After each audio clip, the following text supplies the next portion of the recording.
ચલો આજે આપણે 12th chapter number 1 electrostatics start કરીએ છીએ. ચેપ્ટર નંબર 1, 2, 3, 4 આ 12થના અને ગ્રે ઓપ્ટિક્સ આ 5 ચેપ્ટરો છે. એ ખૂબ લાંબા ચેપ્ટરોમાં આવે. ટૂંકમાં આપણે આખું આ પહેલું બીજું ચેપ્ટર પૂરું કરતા લગભગ 20-25 લેક્ચર જેવું વ્યૂ જશે. મે બી તમારું વેકેશન ત્યાં સુધીમાં આવી જશે. ત્યાં સુધીમાં પહેલું બીજું ચેપ્ટર માંડ પૂરું કરી શકશું. હા, આપણે ગ્રેવિટેશન ભણીને આવ્યા છીએ એટલે તમને ઘણી બધી જગ્યાએ હેલ્પ મળશે. જેમ કે કાલથી જ તે ત્યાં આપણે ગ્રેવિટેશનલ ફિલ્ડ ભણ્યા હતા, અહીંયા ઇલેક્ટ્રિક ફિલ્ડ ભણવાના છે. ત્યાં -gm/r² આવ્યું તો અહીંયા kq/r² આવવાનું છે. તો જેટલું તમે ગ્રેવિટેશનને સ્ટ્રોંગ સમજ્યા હશો, એનું રિવિઝન કર્યું હશે, એટલું અહીંયા ઇલેક્ટ્રોસ્ટેટિક્સનો આ પોર્શન તમારી માટે ઇઝી બનતો જશે. અગેઇન આમાંય તે ઘણા બધા ફોર્મ્યુલા આવ્યા, જેમ ઓલામાં ફોર્મ્યુલા આવ્યા એમ આમાંય ઘણા બધા ફોર્મ્યુલા આવશે. ઇલેક્ટ્રિક ફિલ્ડના આવશે, ઇલેક્ટ્રિક પોટેન્શિયલના આવશે, ને ગ્રેવિટેશનલ ફિલ્ડ ગ્રેવિટેશનલ પોટેન્શિયલ હતું. તો બધા ફોર્મ્યુલા મર્જ ન થાય એના માટે તમારે પહેલાં ફોર્મ્યુલાઝને રિવાઇઝ કરવા પડશે, પ્રોપર પ્રેક્ટિસ કરવી પડશે. કારણ કે જે પ્રેક્ટિસ નહીં કરે એને તો કોઈ કાળે એનું ક્યાંય અપલિફ્ટમેન્ટ નહીં થાય. ઠીક છે, ને લાગશે કે હું ભણી રહ્યો છું ને દેટ્સ ઓકે. શરૂમાં કેમ નવું ચેપ્ટર શરૂ થતું હોય કે 11 શરૂ થતું હોય કે 10th શરૂ થયું હોય, 9th શરૂ થયું હોય, ત્યારે આપણે એનર્જેટિક હોઈએ, મોટિવેટેડ હોઈએ. But A motivation short time માટે જ હોય. તો જ્યાં સુધી તમારી અંદરનું મોટિવેશન લોંગ ટાઈમ સુધીનો સસ્ટેન થાય ત્યાં સુધી રિઝલ્ટ કન્વર્ઝનના ચાન્સીસ ઓછા છે. રિઝલ્ટ અલ્ટિમેટલી તમારી પ્રેક્ટિસથી જ આવવાનું છે. કારણ કે હું જેટલું કહું છું એ બધું તમને લખાવું છું, એને રિવાઇઝ તો તમારે કરવું જ પડશે. રિવાઇઝ કર્યા વગર કોઈ રીતે તમારો પાર નથી થવાનો. ચલો હવે આપણે પહેલા ઇલેક્ટ્રોસ્ટેટિક્સ નામનો મતલબ સમજીએ કે ભાઈ ઇલેક્ટ્રોસ્ટેટિક્સનો મતલબ શું થાય છે. એને તો પહેલા આપણે ક્લિયર કરીએ.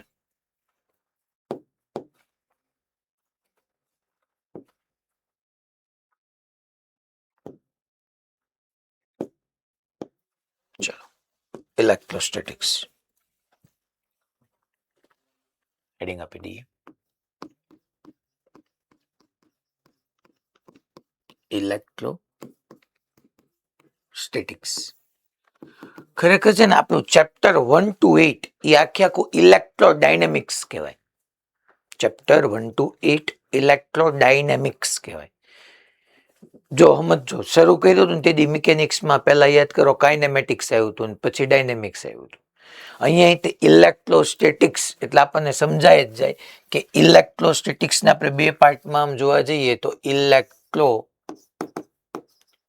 Electro means related to charge and static that means at rest. So electrostatics that means electro means related to charge and statics that means at rest. ટૂંકમાં ચાર્જ રેસ્ટ પર હોય એને આપણે એનું ઇલેક્ટ્રોસ્ટેટિક્સ કહી શકીએ. હવે આપણે એક આ પોઈન્ટ લખીએ. It is branch of physics. It is branch of physics in which we have to deal with charge which is at rest. It is the branch of physics in which we have to deal with charge which is at rest. ટૂંકમાં charge જે છે એ છોકરો rest પર હોય એને આપણે અહીંયા સમજવાનું છે.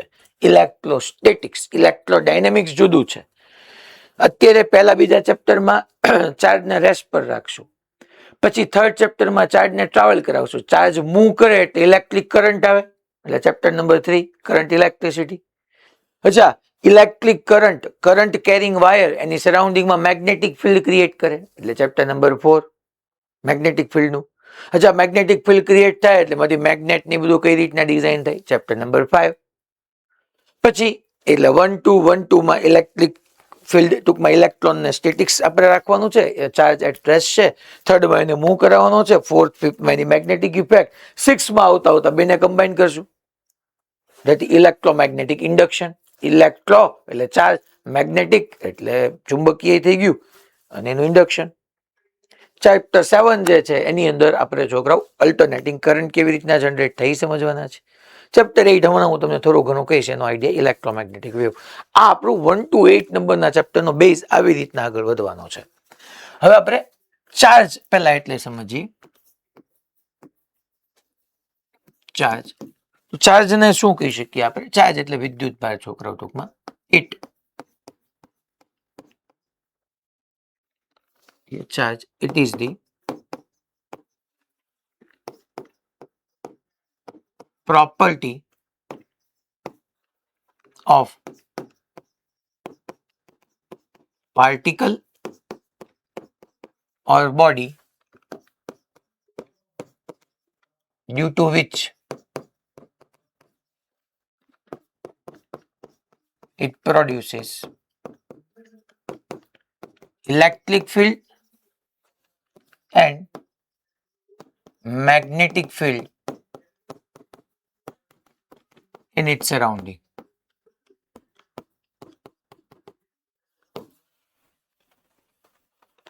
ચાર્જ શું છે? તો it is the property of particle or body due to which it produces electric field and magnetic field in its surrounding. ચાર્જનો યુનિટની આપણે વાત કરી લઈએ તો કે ચાર્જનો યુનિટ જે છે એ છોકરો કુલમ થશે. કુલમ, અને કેપિટલ સી થી આપણે ડિનોટ કરશું. કેપિટલ સી, ચાર્જનો યુનિટ કુલમ, કેપિટલ સી. પછી તમારે આવી રીતના ડીલ કરવાનો આવશે. મિલી કુલમ તો 10⁻³ કુલમ આવી જશે. માઇક્રો કુલમ કે તો 10⁻⁻6 કુલમ આવશે. એ રીતના તમારે સ્મોલ યુનિટ સાથે ડીલ કરવાનું આવશે. અચ્છા, આ જે છે એનો એસઆઈ યુનિટ છે, એનો સીજીએસ યુનિટ છે ને, સીજીએસ યુનિટ ઈ ટૂંકમાં સીજીએસ યુનિટ એટલે 1 ઇલેક્ટ્રોસ્ટેટિક યુનિટ. 1 ESU, 1 ESU એનો સીજીએસ યુનિટ છે. ઓલો એસઆઈ છે.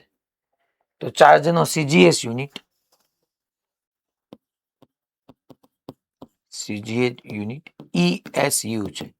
ESU that means electrostatic unit. જો ટૂંકમાં ચાર્જ જ્યારે રેસ્ટ પર હોય ને ત્યારે જે આપણે કહીએ ને એને ESU કહીએ છીએ. ESU that means electrostatic unit.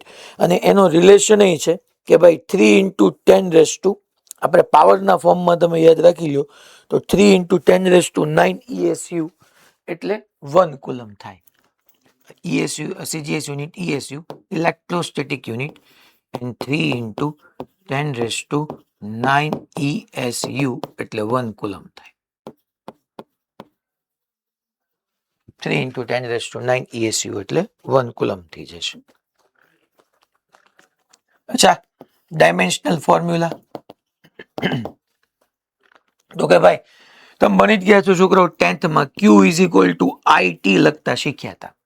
અચ્છા, કરંટનો યુનિટ એમ્પિયર હોય, ટાઈમનો સેકન્ડ હોય, તો તમે એનો યુનિટ કુલમ કયો? કુલમ એટલે એમ્પિયર ઇન્ટુ સેકન્ડ લખાય. અને એમ્પિયર ઇન્ટુ સેકન્ડમાં ઘણી બુકો I1 T1 લખશે, યા તમને છોકરાઓ A1 T1 આમે આપશે. ખરેખર કરંટ એટલે આપણે આઈટી જ શો કરીએ. કેમ? કેજી હોય તો એમ, મીટર હોય તો ટૂંકમાં L, સેકન્ડ હોય તો T. તો એમ કરંટ I છે તો I1 T1 એ લખાય, યા A1 T1 એ લખાય. આ એની ડાયમેન્શનલ ફોર્મ્યુલા થઈ ગઈ. હવે આપણે ટૂંકમાં આ ઇલેક્ટ્રોસ્ટેટિક્સનો મેં મિનિંગ સમજાવ્યો. ચાર્જ શું છે? તો કે it is the property of particle or body due to which it produces electric field and magnetic field in its surrounding. એની આજુબાજુમાં વિદ્યુત ક્ષેત્ર અને ચુંબકીય ક્ષેત્ર પ્રોડ્યુસ કરે છે. હવે આપણે હેડિંગ આપીએ properties of charge. Properties of charge.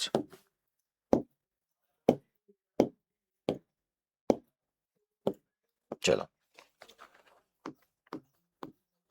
properties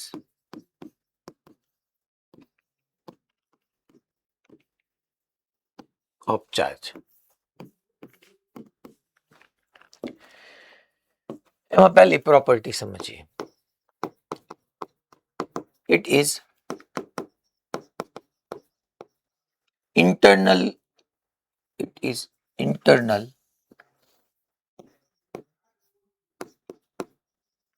property of matter या of particle or body.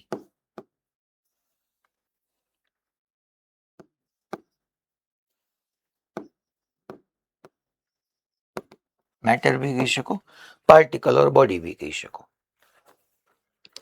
ટૂંકમાં દ્રવ્યનો આંતરિક ગુણધર્મ છે, જેમ માસ. મેં કીધું એમ કે માસની ડેફિનેશન આપો ખરી, પણ જે કોઈ બોડી હશે એમાં માસને શું તો કે એની ઇન્ટરનલ પ્રોપર્ટી છે. એમ ચાર્જ એની ઇન્ટરનલ પ્રોપર્ટી છે. એટલે ચાર્જ શું છે એવું આપણને ક્યાંય ક્વેશ્ચન કરવામાં આવે, what is charge? Charge it is the internal property of body yeah matter. કોઈ બી બોડી હશે તો એનું માસ હોઈ શકે, એની અંદર સાથે સાથે એનો ચાર્જ હોઈ શકે. તો ચાર્જ અને માસ એ બે એની ઇન્ટરનલ પ્રોપર્ટી થઈ. It is internal property of matter. Second, it is of two types. First, એમાં તમે એક જોવા જાવ તો એક પોઝિટિવ ચાર્જ આવશે and second is negative charge. One is positive charge and another is negative charge. It is internal property of matter. It is of two type. One is positive charge, another is negative charge. Positive charge, that means તમે એને છોકરાઓ proton કહેવાના છીએ, અને negative charge that means એને આપણે electron કહેવાના છીએ. પછી third, it is internal property of matter. It is of two type, positive charge and negative charge. પછી તમે સમજો કોઈ બી ચાર્જ જે છે આપણે આવી રીતના સમજીએ, મેટર કઈ રીતના બન્યું છે તો કે કોઈ પણ મેટર જે છે એ ઘણા બધા મોલેક્યુલ્સ માંથી બને. મોલેક્યુલ્સ એ ઘણા બધા એટમ માંથી બને, અને એટમની અંદર બે વસ્તુ હોય, એક છોકરાઓ ન્યુક્લિયસ હોય અને એક એની સરાઉન્ડિંગમાં ઇલેક્ટ્રોન હોય. ઇલેક્ટ્રોન જે છે એ નેગેટિવલી ચાર્જ હોય. ન્યુક્લિયસની અંદર પાછી બે વસ્તુ હોય, ટૂંકમાં જેને ન્યુક્લિયોન્સ તમે કહો છો. એક પ્રોટોન હોય, પ્રોટોન પોઝિટિવલી ચાર્જ હોય, અને ન્યુટ્રોન જે છે એ ન્યુટ્રલ હોય. ન્યુટ્રલ હોય. મેટર મેં અહીંયા કીધું ને, it is the internal property of matter. તો મેટર ની અંદર, મેટર તો કે મોલેક્યુલ્સ માંથી બને, મોલેક્યુલ્સ એટમ માંથી બને, એટમ તો કે ન્યુક્લિયસ ને ઇલેક્ટ્રોન માંથી બને. અચ્છા, ન્યુક્લિયસ તો કે ભાઈ એમાં પ્રોટોન, ન્યુટ્રોન અને ઇલેક્ટ્રોન હોય. પ્રોટોન ન્યુટ્રોન શેમાંથી બને? That is quarks. Proton neutron quarks ના બનેલા છે. ક્વાર્ક્સ ક્યાંના બનેલા છે? સટલિંગ પાર્ટિકલના. આવું છું હમણાં એની અંદર. પણ ટૂંકમાં આ મેટર, આખે કોઈ પણ મેટર હશે, માની લો પેન એક મેટર છે, તો એની અંદર ઘણા બધા મોલેક્યુલ્સ હશે. મોલેક્યુલની ઇનસાઇડ એટમ હશે, એટમની ઇનસાઇડ ન્યુક્લિયસ ઇલેક્ટ્રોન હશે. That means proton neutron electron હશે. પ્રોટોન ન્યુટ્રોન શેના બનેલા છે? ક્વાર્ક્સના. ક્વાર્ક્સ શેના બનેલા છે? સટલિંગ પાર્ટિકલના. એ શું છે હમણાં કહું તમને બધું. પછી ફોર્થ પોઈન્ટ છોકરાઓ આપણે લઈ લઈએ. ચલો ક્વાર્ક્સ રિગાર્ડિંગ જ લઈ લઈએ. ક્વાર્ક્સની જ વાત કીધી. Types of quarks.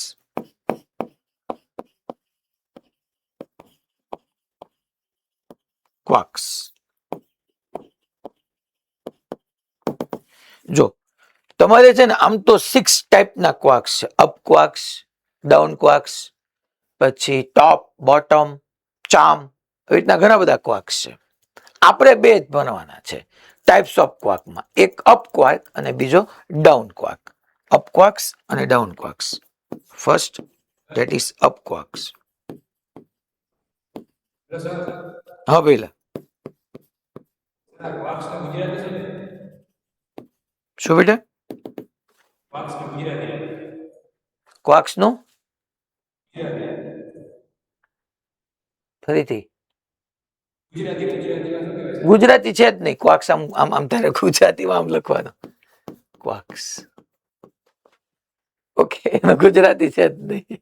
એટલે મેં સ્પેલિંગ હરખો લખ્યો, તમને પાછો આમ કે પ્રશ્ન ન થાય, પૂછીને લખ્યો મેં. ક્વાર્ક્સ નું ગુજરાતી છે જ નહીં. હા, બરાબર છે. ઓકે, હાલો. ચાર્જ ઇન્ટરનલ પ્રોપર્ટી થઈ ગઈ. ચાર્જના બે પ્રકાર, positive charge, negative charge.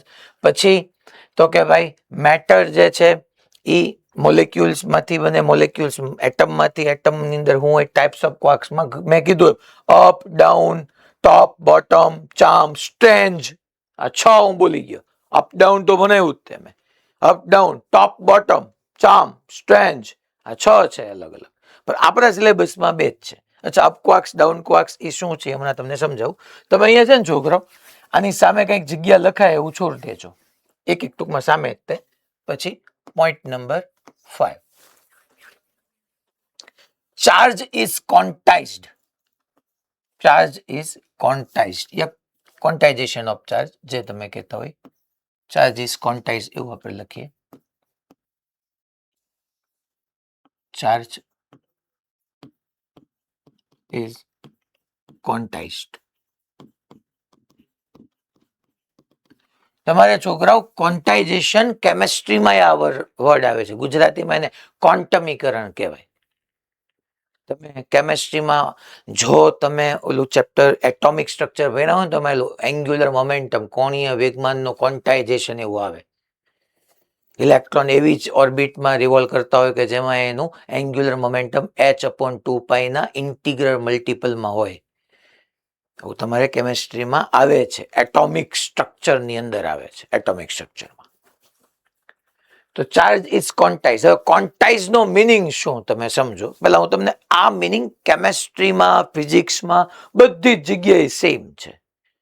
Quantization no meaning જે કોઈ ફિઝિકલ ક્વોન્ટિટી, મારી વાત સાંભળજો શાંતિથી, જે કોઈ physical quantity step by step change થતી હોય, ધેટ મીન્સ એક લેમાં ચેન્જ થતી હોય, એવી ફિઝિકલ ક્વોન્ટિટીને ક્વોન્ટાઇઝ્ડ ફિઝિકલ ક્વોન્ટિટી કહેવાય. અને ઈ ફિઝિકલ ક્વોન્ટિટીને સ્ટેપ બાય સ્ટેપ ચેન્જ થવાની પ્રોસેસને ક્વોન્ટાઇઝેશન કહેવાય. સ્ટેપ બાય સ્ટેપ નો મિનિંગ શું તમને સમજાવું. માની લો હું તમારી સામે આવી રીતના સ્ટેપ્સ રાખું છું, ટૂંકમાં પગથિયા છે, આવી રીતના દાદરા છે.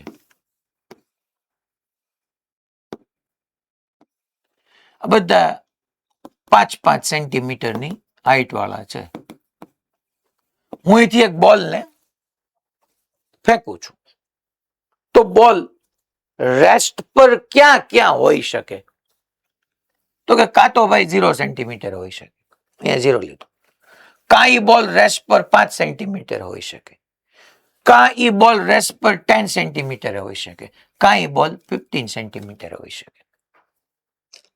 મીન્સ કે અહીંયા બોલની height step by step change થાય. પહેલા 5, પછી 5, પછી 5, પછી 5, પછી 5, સ્ટેપ બાય સ્ટેપ ચેન્જ થાય છે. તો અહીંયા હું એમ કહી શકું કે બોલની હાઈટ, ધેટ મીન્સ હાઈટ એ ક્વોન્ટાઇઝ્ડ ફિઝિકલ ક્વોન્ટિટી થઈ ગઈ, અને પ્રોસેસને ક્વોન્ટાઇઝેશન કહેવાય, જે સ્ટેપ બાય સ્ટેપ ચેન્જ થતું હોય. અહીંયા આપણે ચાર્જ ઇઝ ક્વોન્ટાઇઝ્ડ એટલે ચાર્જની વાત છે. માની લો કોઈ બોડી પર ચાર્જને હું છોકરાઓ એડ કરીને કે ચાર્જને રિમૂવ કરીને એનું ચાર્જિંગ કરી શકું. અત્યારે હું તમને થોડુંક આગળનું સમજાવું, પછી બધું જ લખીશ. જો પેલા આ તમે છે ને આ એક્ઝામ્પલ ને ક્યાંક પછી રાખજો, કારણ કે આ એક્ઝામ્પલ જ તમને આગળ કામ આપવાનું છે. માની લો હું કેમ કહું છું કે છોકરાઓ આ એક કોઈક બોડી છે, આ બોડી છે, તો બોડી ન્યુટ્રલ બોડી છે. ન્યુટ્રલ એટલે તટસ્થ. ન્યુટ્રલ નો મિનિંગ એવો નથી સમજવાનો કે આની ઉપર ચાર્જ નહીં હોય. પહેલા તો સમજી લો એક કોઈ બોડી છે એટલે મેટર છે, તો કે સાહેબ દ્રવ્ય છે. મેટર શેમાંથી બને? તો કે ઘણા બધા મોલેક્યુલ્સ ભેગા થવાથી. મોલેક્યુલ્સ શેમાંથી બને? તો કે ઘણા બધા એટમ માંથી. એટમ શેમાંથી બને? તો કે ઇલેક્ટ્રોન્સ ને ન્યુક્લિયસ માંથી. અચ્છા, ઇલેક્ટ્રોન છે, ન્યુક્લિયસમાં પ્રોટોન છે. અચ્છા, હું એમ કહું છું કે આ બોડી તમારું ન્યુટ્રલ છે. ધેટ ડઝન્ટ મીન કે આની અંદર પ્રોટોન ને ઇલેક્ટ્રોન નથી. પ્રોટોન, ઇલેક્ટ્રોન, ન્યુટ્રોન નથી એવું નથી. આની અંદર જેટલા નંબર ઓફ પ્રોટોન્સ છે એટલા જ નંબર ઓફ ઇલેક્ટ્રોન્સ છે. હું જ્યારે બી કોઈ એમ કહું ને કે કોઈ બોડી ન્યુટ્રલ છે એટલે એનો મિનિંગ થાય number of protons is equal to number of electrons. તો ન્યુટ્રલ એક મેં બોડી લીધું. હવે આની અંદર માની લો 25 પ્રોટોન હશે તો 25 ઇલેક્ટ્રોન હશે. હું આની અંદર ઇલેક્ટ્રોનને એડ કરીને કે આના ઉપરથી ઇલેક્ટ્રોનને રિમૂવ કરીને આનું ચાર્જિંગ કરી શકું. ચાર્જિંગ કરવું હશે ને મારે કોઈ બી બોડીનું, પહેલા તો ચાર્જિંગ કોનું થાય બધું તમને સમજાવીશ. મેટલ્સ, નોન મેટલ્સ બે આપણે સમજશું. ટૂંકમાં વાહકો અને અવાહકો. વાહકોનું ચાર્જિંગ થઈ શકે, અવાહકોનું ન થઈ શકે, તમને બી ખબર છે શું કામ એ આપણે સમજશું. બટ આ એક ન્યુટ્રલ બોડી છે. લેટ્સ એઝ્યુમ કે આની અંદર 25 પ્રોટોન એન્ડ 25 ન્યુટ્રોન છે. 25 પ્રોટોન એન્ડ 25 ઇલેક્ટ્રોન છે. તો આ ન્યુટ્રલ કહેવાય. હવે આની અંદર મેં 2 ઇલેક્ટ્રોન એડ કર્યા તો +2 ઇલેક્ટ્રોન કરું તો 25 પ્રોટોનની સામે 27 ઇલેક્ટ્રોન થઈ ગયા. અચ્છા, માની લો આમાંથી 2 ઇલેક્ટ્રોન ને સાહેબ એ બધું તમે એડ ને રિમૂવ ને બધું કેમ કરશો? એ આખું ચેપ્ટર હજી તો આપણે સ્ટાર્ટ થયું છે, તમે સમજાવી રહ્યો છું. માની લો 2 ઇલેક્ટ્રોન ને રિમૂવ કરું તો 25 પ્રોટોન ની સામે 23 ઇલેક્ટ્રોન, 2 પ્રોટોન એક્સ્ટ્રા થઈ ગયા. ટૂંકમાં જો હું 2 ઇલેક્ટ્રોન ને એડ કરું તો ઇલેક્ટ્રોન વધી ગયા તો એ નેગેટિવલી ચાર્જ થઈ ગયું કહેવાય. અને 2 ઇલેક્ટ્રોન ને રિમૂવ કરી દઉં તો 25 પ્રોટોન અને 23 ઇલેક્ટ્રોન રહ્યા તો એ 23 ઇલેક્ટ્રોન કરતા 2 પ્રોટોન વધારે છે તો એ પોઝિટિવલી ચાર્જ થઈ ગયું કહેવાય. પણ હું આની અંદર ક્યારેય ડોટ ઇલેક્ટ્રોન એડ નહીં કરી શકું. ઇલેક્ટ્રોન કાં તો 1 ઇલેક્ટ્રોન એડ કરી શકીશ. ટૂંકમાં આપણે હાલો ને ભાઈ એડ કરવાની વાત કરીએ, કાં તો 1 ઇલેક્ટ્રોન એડ કરી ગયું, કાં તો 2 કરી ગયું, કાં તો 3 કરી ગયું, કાં તો 4 કરી ગયું, કાં તો 5 કરી ગયું, કાં તો 10, કાં તો 15, કાં તો 18, કાં તો 20. એમ ટૂંકમાં હું આની અંદર કોઈ દી અડધો ઇલેક્ટ્રોન થોડો એડ કરી શકું. અડધો ઇલેક્ટ્રોન થોડો નો એડ કરી શકું. જેમ અહીંયા આ બોલની હાઈટ કાં તો 0 હોવાની, કાં તો 5 હોવાની, કાં તો 10 હોવાની, કાં તો 15 હોવાની, 1 સેન્ટીમીટર, કાં તો 1 સેન્ટીમીટર, કાં તો 2, કાં તો 3, દોઢે થોડો સ્ટેશનરી હોવાનો. એમ અહીંયા charge is quantized. That means કે હું અહીંયા તમને એમ કહી દઉં છોકરાઓ કે ચાર્જની formula capital Q is equal two NE લખું છું, વેર E that is the fundamental charge, E that is fundamental charge, અને એની વેલ્યુ 1.6 into 10 raised to -19 coulomb. 1.6 into 10 raised to -19 coulomb.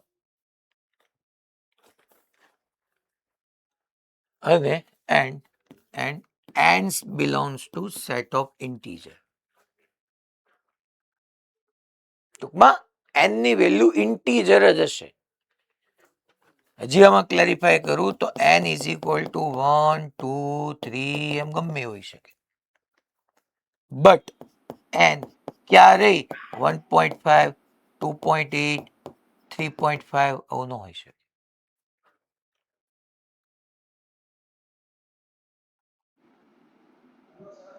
ટૂંકમાં હું ચાર્જ ઇઝ ક્વોન્ટાઇઝ્ડ એનો મિનિંગ આ થયો છોકરો, એ તમારો ફંડામેન્ટલ ચાર્જ છે. સાહેબ શું હશે? એટલો ચાર્જ એની ઇન્ટરનલ પ્રોપર્ટી છે, જે માસ ઇન્ટરનલ પ્રોપર્ટી છે. કેમ ભાઈ? ઇલેક્ટ્રોનનું mass 9.1 into 10 raise to -31 kg છે તો એની ઇન્ટરનલ પ્રોપર્ટી છે. એમ ઇલેક્ટ્રોનનો fundamental charge 1.6 into 10 raise to -19 coulomb છે. તો અહીંયા હા ભાઈ શું? હા, ફંડામેન્ટલ ચાર્જ નું ગુજરાતી પૂછે છે ને? મૂળભૂત વિદ્યુતભાર. મૂળભૂત વિદ્યુતભાર આ છે. હવે તું સમજ કે મેં એમ કીધું કે 2 ઇલેક્ટ્રોન એડ થયા એટલે કેટલો ચાર્જ ઇલેક્ટ્રોન એડ થયા ખબર છે? 2 ગુણ્યા 1.6 ગુણ્યા 10⁻19.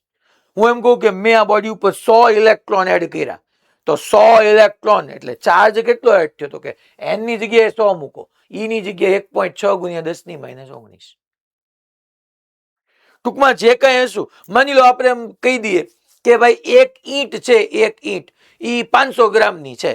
મેં 10 ઈંટ એડ કરી તો ટોટલ કેટલું? તો કે 500 ગ્રામ ગુણ્યા 10 એટલે 5000 ગ્રામ એટલે કે 5 kg ઈંટ તમે મૂકી. એ 500 ગ્રામ એક ઈંટનું ફંડામેન્ટલ માસ થયું. તો સેમ એવી રીતના છોકરા અહીંયા ક્યુ ઇઝ ઇક્વલ ટુ એની માં કોઈ એક ઇલેક્ટ્રોનનો કોઈ પણ ઇલેક્ટ્રોન કે પ્રોટોન હોય એનો ફંડામેન્ટલ ચાર્જ ઈ એટલે ફંડામેન્ટલ ચાર્જ છે, મૂળભૂત વિદ્યુતભાર ઈ ફિક્સ છે 1.6 into 10 raised to -19. અચ્છા, અહીંયા પ્રોસેસને આખી ક્વોન્ટાઇઝેશનની પ્રોસેસને આપણે લખવું હોય તો લખી શકીએ. If any physical quantity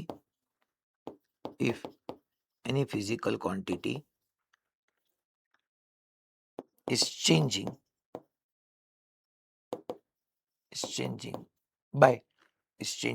step by step, then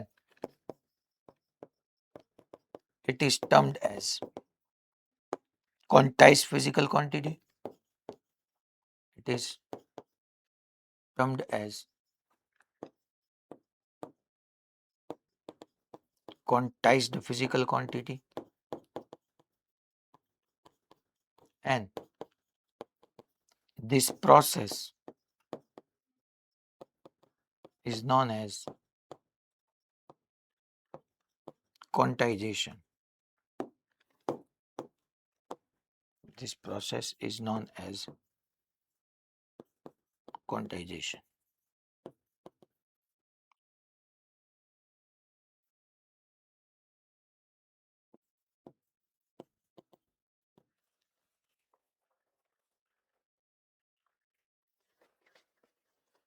Okay. Then properties of charge માં આપણે point number 6 સમજીએ. ટૂંકમાં છોકરાઓ આ બધા એક્ઝામ્પલ હતા. અહીંયા જે મેં હું આવી રીતના ડ્રો કરી નાખું છું,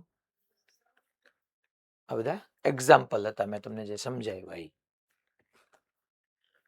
ટૂંકમાં Q is equal to n e તમારું આજની એક પહેલી ફોર્મ્યુલા આવી ગઈ. એમાં ઈ ની વેલ્યુ ફિક્સ હશે, પછી આગળ નંબર હશે.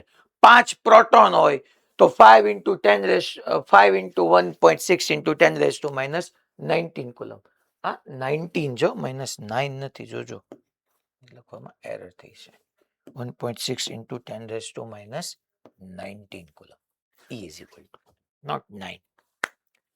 E ની વેલ્યુ થશે 1.6 into 10 raised to -19 કુલમ. ચલો હવે આપણે નેક્સ્ટ પોઈન્ટ નંબર 6 લખીએ.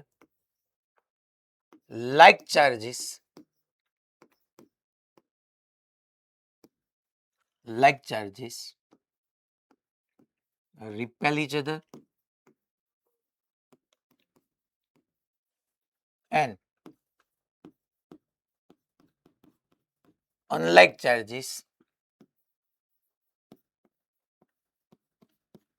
attract each other.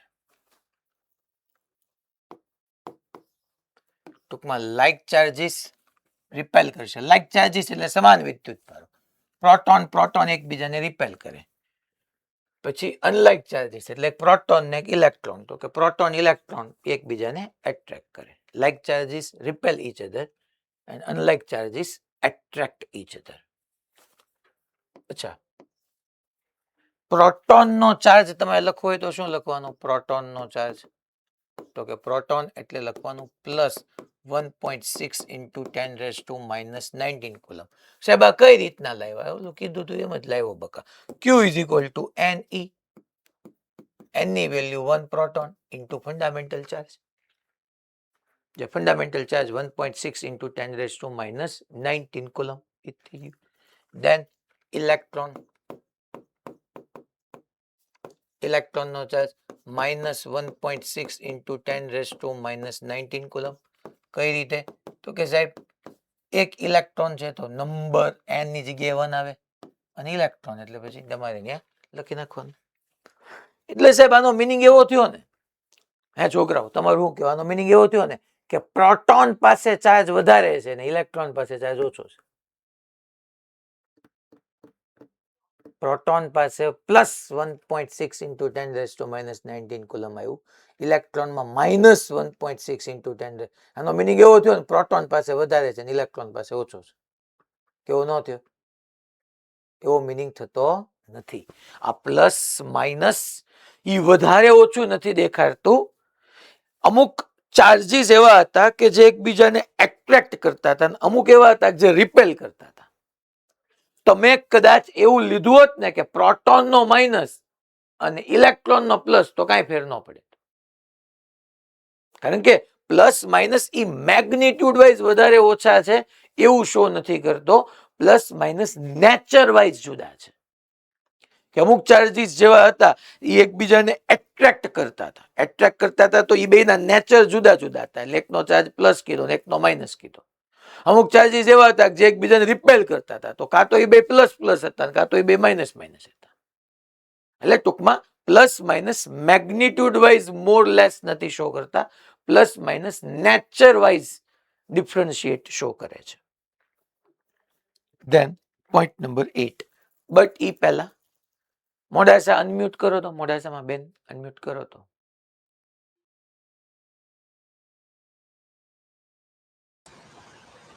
છેલ્લે ઓલો વચ્ચે ભાઈ બેઠો, છેલ્લે મેં શું સમજાયું કેતો મન તો. છેલ્લે જે 3 બોયસ બેઠા છે એમાં વચ્ચે વાળો, હા, છેલ્લે શું સમજાયું કેતો. ઇલેક્ટ્રોન અને proton nature wise plus minus બરાબર ધારે કે નુકસાન નથી દર્શાવે. શું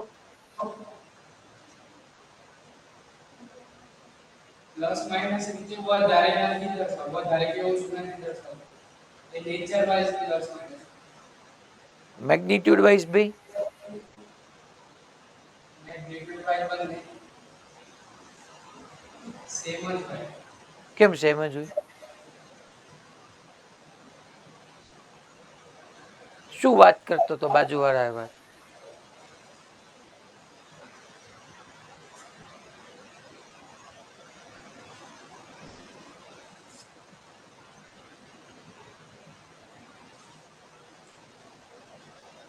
હાલ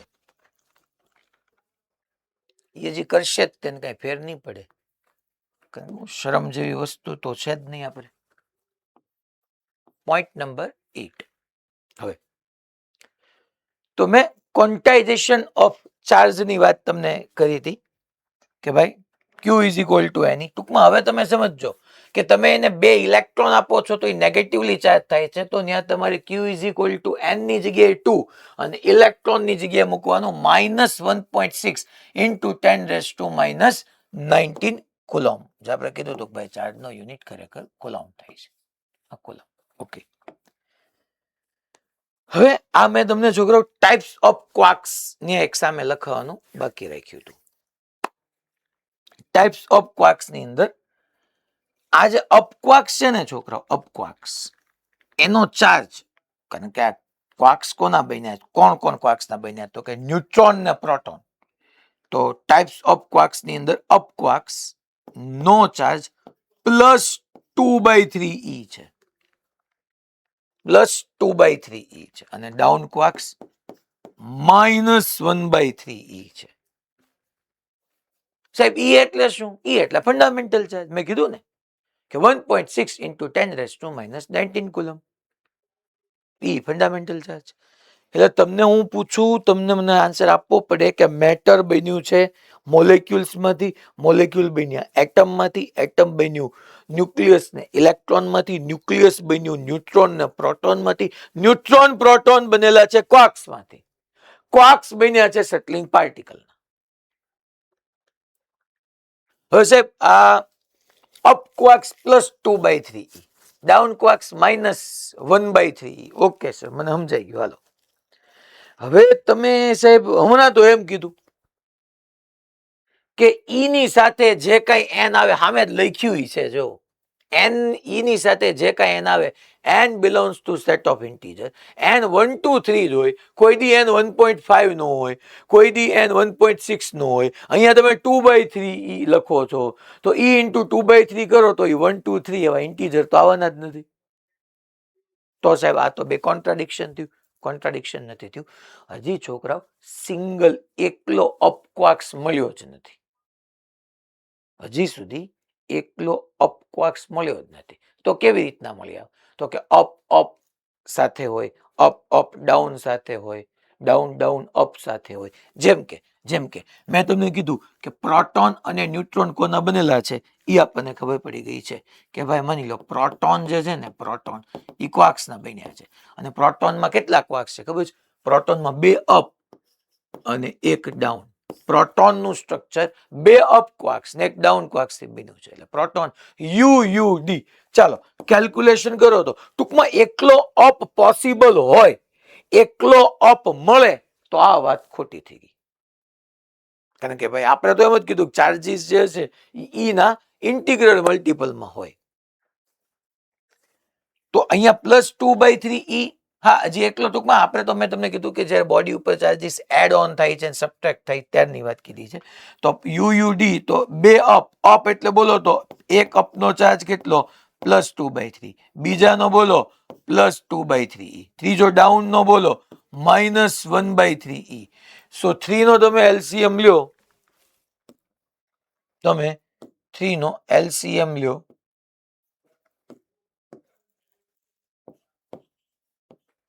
તો 3 નો એલસીએમ આવે એટલે 2 + 2 4 - 1 3 3 3 કેન્સલ. તો છોકરાઓ ઈ આવી ગયું અને ઈ ની વેલ્યુ તમને ખબર જ છે 1.6 × 10⁻⁻19 કુલમ પ્લસ ઈ આવી ગયું. જે મેં તમને કીધું જ છે આગળના પોઈન્ટ ની અંદર કે ભાઈ પ્રોટોન નો charge E is equal to 1.6 × 10⁻⁻19 coulomb. અચ્છા, બીજું ન્યુટ્રોન. તો ન્યુટ્રોન છે ને છોકરાઓ ઈ UDD છે, 1 અપ 2 ડાઉન માંથી બને. જો આના ઉપર આપણી ટેક્સ એક્સરસાઇઝ છે આખી એક ટેક્સ એક્સરસાઇઝ મેં પૂરી કરી નાખી કે ભાઈ ક્વાર્ક્સમાં 2 પ્રકાર, up quarks down quarks. Up quarks એટલે +2/3 લખવાનું, ડાઉન ક્વાર્ક્સ એટલે -1/3 લખવાનું. પણ આ પાછી આ વાતની વિચાર નહીં કરવાનો કારણ કે એકલો અપ ક્વાર્ક્સ તમને હજી સુધી મળી શક્યો નથી. અપ 2 અપ ને 1 ડાઉન હાલવાર હોય તો એ પ્રોટોન બનાવે છે. +2/3 +2/3 -1/3 કરો તો પ્લસ એ પ્રૂવ બી થાય છે. ન્યુટ્રોન તો કે ભાઈ ન્યુટ્રોન શેનું બન્યું છે? UDD. તો 1 અપ એટલે +2/3e, બીજો ડાઉન એટલે -1/3e, ત્રીજો ડાઉન એટલે -1/3. તો 2/3 શું થઈ જશે? કેન્સલ. તો એનો ચાર્જ 0 આવી ગયો. સાચી વાત છે ને? ન્યુટ્રોન ચાર્જલેસ છે. ન્યુટ્રોન ને ક્યાં કઈ ચાર્જ છે તે? તો પ્રોટોન નો પ્લસ ચાર્જ પૂરું થઈ ગયું, ન્યુટ્રોન ચાર્જ લેસ પૂરું થઈ ગયું. ક્વાર્ક્સ સટલિંગ પાર્ટિકલ ના બન્યા છે અને આ બધાનો જવાબ હજી સટલિંગ પાર્ટિકલ જે ગોડ પાર્ટિકલ ની વાત પહેલા વચ્ચે આવી હતી, આ બધાનો જવાબ સાયન્સ હજી ધીમે ધીમે ફાઇન્ડ કરી રહ્યું છે. પણ વેદાંત આપણું જે વેદ છે ને વેદ એની અંદર આ બધું લખેલું છે. એટલે જ મેં કીધું તમે જેટલું સાયન્સને સમજતા થાવ ને વધારે એટલું તમે ઈશ્વરની નજીક જતા થાવ. આવું બધું છે અંદર, આ બધું વેદમાં લખેલું છે પાછું. ખરેખર એટલે આપણે જૂની ગુરુકુળ ની અંદર જે બધું ભણાવતા ને જ્ઞાન, અત્યારે જ્યાં રાજકોટ ગુરુકુળ વાળા બેઠા છે, કેમ ગયા? લાઈટ ગઈ કે હું? સર લાઈટ જતી રહી છે લોકોને. લાઈટ જતી રહીશ ને, ઠીક. તો ઈ ત્યાં પેલા જ આપણે ગુરુકુળ જૂની પ્રથા હતી ને કે જયારે આજ આવું બધું આ નહોતું, વેદ ને આ બધું શીખરાવવામાં આવતું તો એની અંદર આપણું સાયન્સ છુપાયેલું હતું જ તે આખે. હા તો પછી શું છે, ઓલા બધા બ્રિટિશર્સ આવ્યા એને કોઈ એવું માઇન્ડસેટ જોતું જ નહોતું કે જે વિચારી શકે. એને એવું માઇન્ડસેટ જોતું હતું કે એક સિસ્ટમને ફોલો કરી શકે. દેટ મીન્સ નોકરિયાત પેદા કરવા હતા, ગુલામો પેદા કરવા હતા. એટલે એને આખું એક આવું એડ્યુકેશન સ્ટ્રક્ચર બનાવ્યું. આમ એટલે આમ જ કરવાનું, આટલું જ પાકું કરવાનું, આમ જ કરવાનું. એમ ટૂંકમાં એક તમારી ઉપર નાનપણથી એક સિસ્ટમને થાપી દેવામાં આવે કે આ સિસ્ટમ છે, આમ ચાલવાનું. હવે શું સાચું શું ખોટું એ વિચાર તમારે નથી કરવાનો, કારણ કે તો તમે વિચારતા શીખો. એટલે ટૂંકમાં આ સિસ્ટમ એની મુજબ. પણ હવે ઠીક છે, જે છે એમ આપણે તો સમજી ગયા કે આપણા વિચારો આપણે દોરાવી શકીએ એમ. એટલું હવે આપણને સમજ્યા પછી એટલું આપણે મુક્ત રીતે ચાલી શકવા જોઈએ. તો ટૂંકમાં મેં જે અહીંયા તમને બાકી રખાયું હતું types of quarks, up quarks, down quarks, proton 2 up 1 down, neutron UDD મેં તેમને. અચ્છા, તો ઘણા કે ઇલેક્ટ્રોન DDD, એટલે ઇલેક્ટ્રોન પાછો ક્વાર્ક્સ નો બન્યો છે, જે નથી સાબિત થયું. મેં એવું કીધું પ્રોટોન ન્યુટ્રોન ક્વાર્ક્સ ના બન્યા છે. ઇલેક્ટ્રોન કોક પાછા પ્રૂવ કરી દે લે કે ઇલેક્ટ્રોન તો સાહેબ ડી ડી ડી થાય, જો પ્રૂવ થઈ ગયું, પાછા પ્રૂવ કરે આમ ઇલેક્ટ્રોન માટે ડી ડી ડી ડી એમ, તો કે -1/3 -1/3 -1/3 -e સાહેબ લ્યો, લા એ હજી ક્વાર્ક્સના બન્યા કે શેના બન્યા છે હજી ડિફાઇન કરવાનું બાકી છે. હા ભાઈ મોરબી વાળા છોકરા બોલો. સર આ ક્વાર્ક્સ છે, અપ ક્વાર્ક્સ અને ડાઉન ક્વાર્ક્સ, તો એની વચ્ચે કોઈ રિપલ્શન કે એટ્રેક્શન હોય? હજી ઈ કઈ એનું કોઈ ડિટેલ આવી જ નથી, ખાલી આવી રીતના બનેલા છે યુડીડી. હવે એની વચ્ચે તારો જે ક્વેશ્ચન છે એ રાઈટ છે, પણ બે યુ અને ડી ભેગા રહે છે તો યુ વચ્ચે રિપલ્શન હોય શકે, એટ્રેક્શન હોય શકે, આવી રીતની કઈક સ્ટ્રક્ચર છે કે જેમાં યુડી ની યુડીડી આવું બે બન્યા છે. એટલે તારું ક્વેશ્ચન રાઈટ છે, પણ હજી રિસર્ચનો વિષય છે. કારણ કે એકલો અપ મળે તો તમે પકડીને બે અપ વચ્ચે રિપલ્શન કે એટ્રેક્શન નક્કી કરી શકો ને, એકલા છે જ નહીં, છે એ હારવાર જ છે, વાત એમ છે. ચલો પોઈન્ટ નંબર 8 આપણે લખીએ. મેં charge is conserved yeah conservation of charge. Charge is conserved, સંરક્ષણ થાય છે વિદ્યુત પ્રવાહ.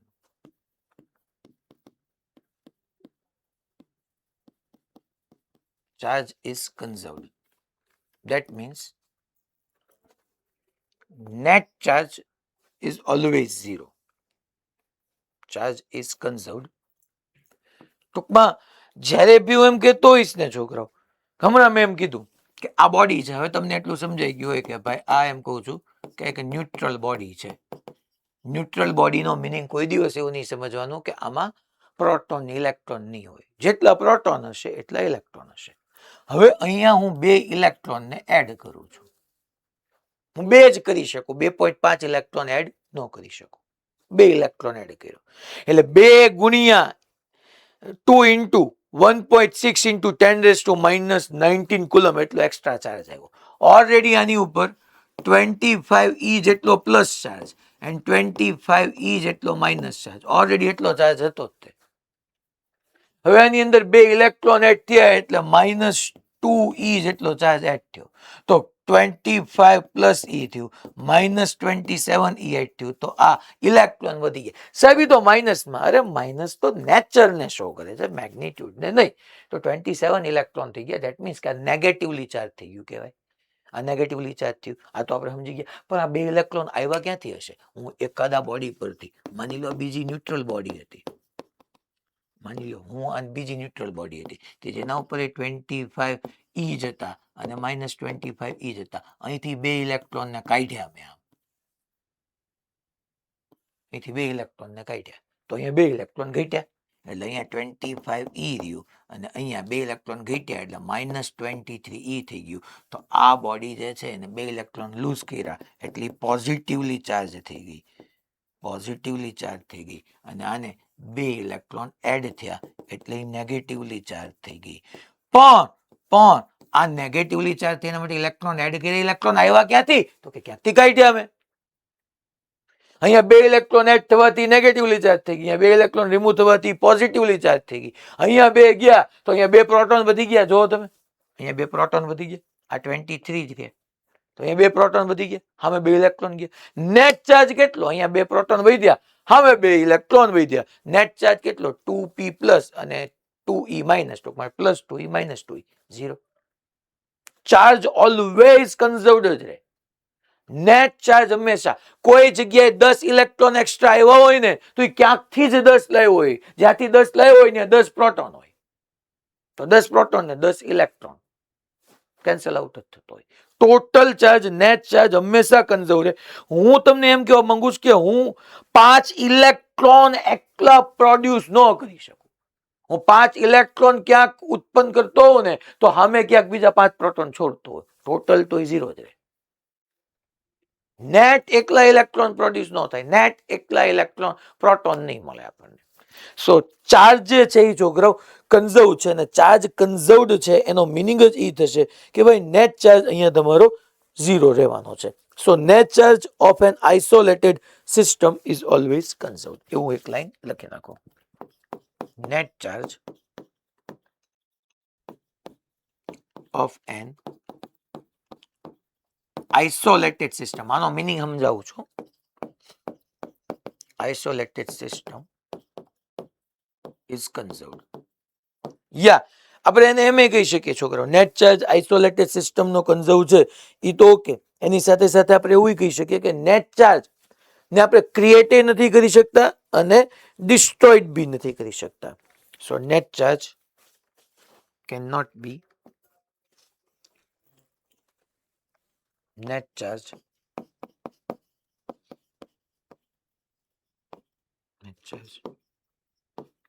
cannot be net charge can neither created nor destroyed.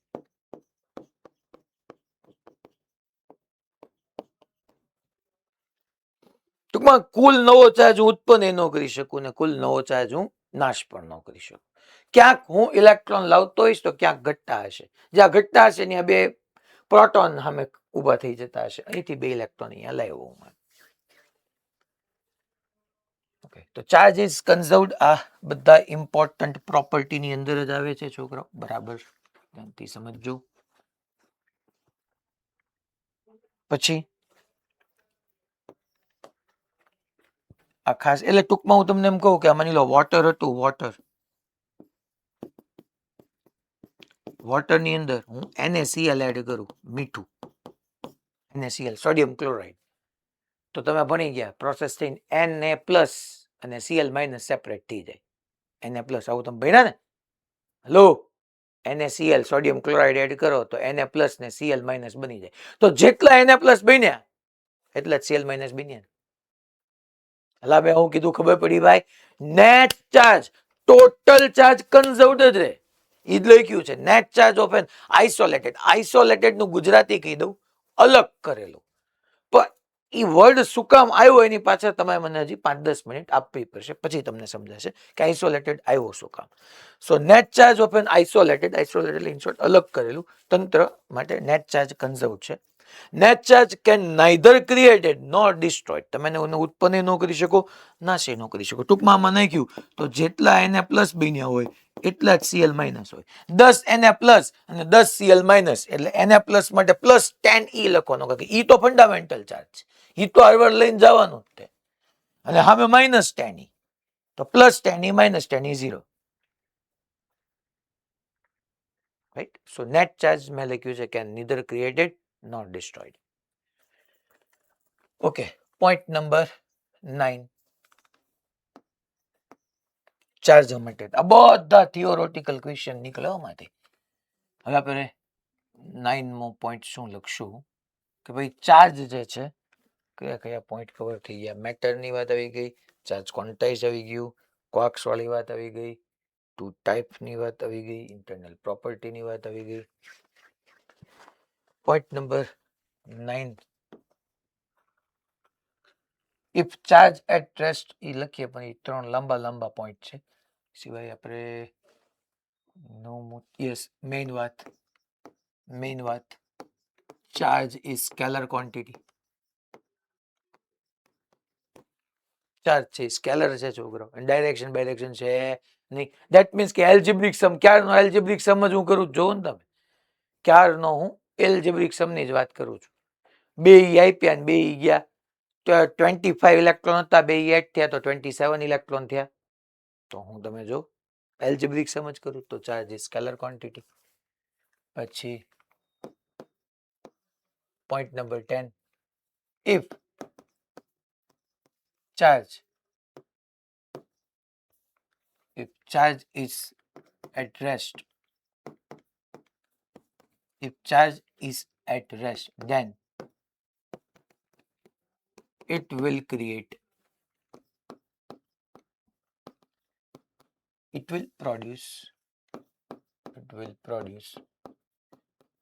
Electric field. EF એટલે હું ટૂંકમાં વિદ્યુત ક્ષેત્ર, ઇલેક્ટ્રિક ફિલ્ડ ને શોર્ટમાં લઉં.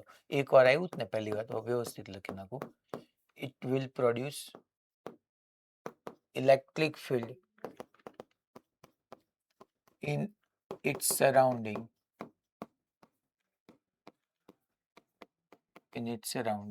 and only external electric field can exert force on it. Point number 11. If charge is moving with uniform velocity,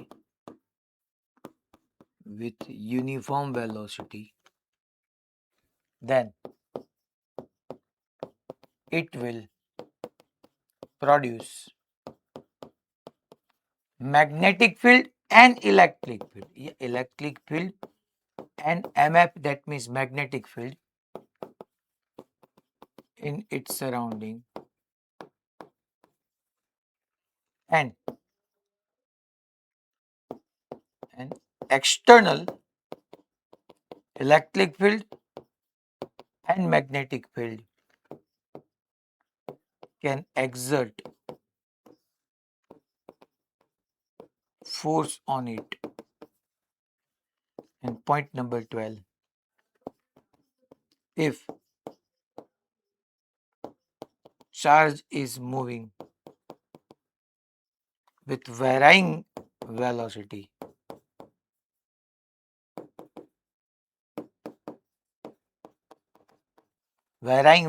એટલે accelerated motion થઈ ગયું.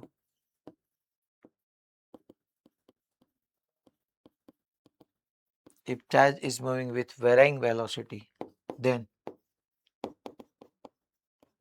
it will produce electromagnetic wave.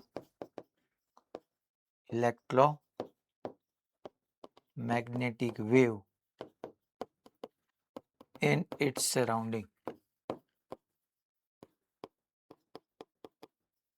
અમે તમને 1 થી 8 ચેપ્ટર સુધીનું બધું આ 3 પોઈન્ટ છે ને એ તમારા પહેલા 8 ચેપ્ટર માટે આવી ગયા. ઇલેક્ટ્રોમેગ્નેટિક વેવ સુધી આપણે છેક બધે સુધી પહોંચી ગયા. તમે વિચાર કરી લો. દરેક આપણું અહીંયા ડિસ્કશન આવી ગયું છે. ઓકે, તો હવે સાહેબ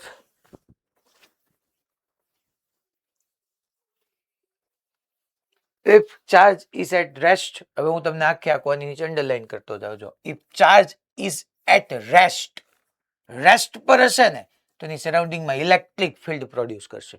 જેમ કેમ ભાઈ, માસ હોય તો એની સરાઉન્ડિંગમાં આપણું ગ્રેવિટેશનલ ફિલ્ડ હતું, યાદ કરો, જેવી રીતના ગ્રેવિટેશનલ ફિલ્ડ આપણે સમજ્યા એવી જ રીતના તે જે મેગ્નેટ હોય એની સરાઉન્ડિંગમાં મેગ્નેટિક ફિલ્ડ રિયલ હોય, આપણને ફીલ કરી શકીએ આપણે. એવી જ રીતના ચાર્જ હશે, જો એ ચાર્જ રેસ્ટ પર હશે ને તો એની સરાઉન્ડિંગમાં ઇલેક્ટ્રિક ફિલ્ડ ક્રિએટ કરશે.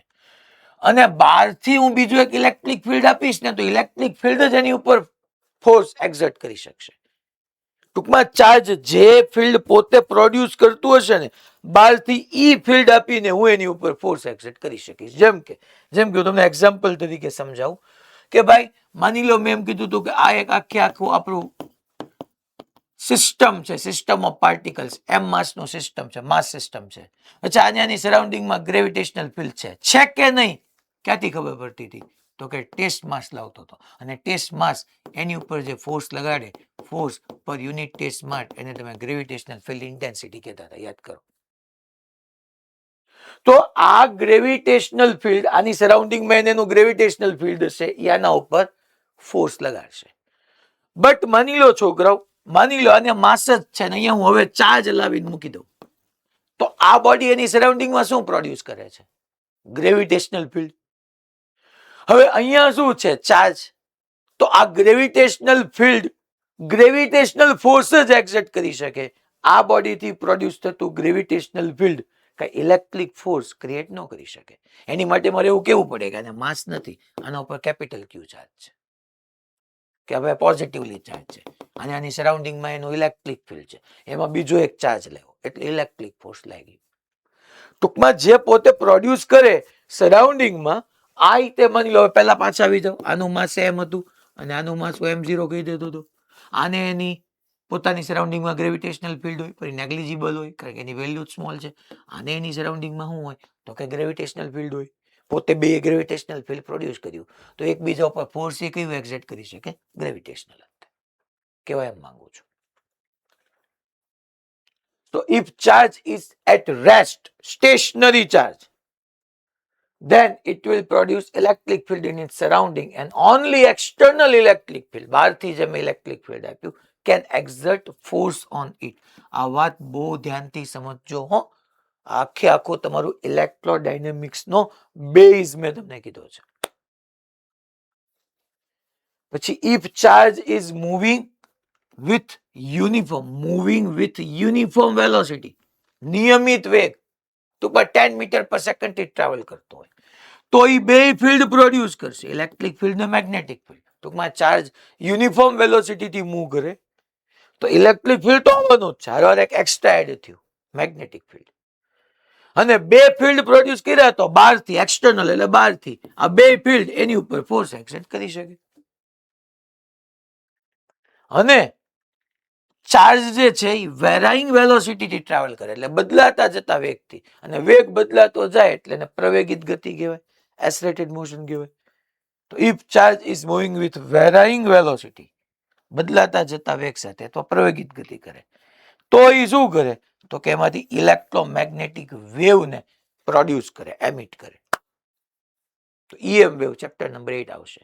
એટલે આપણે EM વેવ પહોંચશું ત્યારે તમે યાદ રાખજો કે ભાઈ જે કોઈ ચાર્જ એસલેટેડ મોશન કરતો હોય એટલે ત્યાં આપણે સમજશું કે ચાર્જ પાર્ટિકલ છે ને SHM કરશે.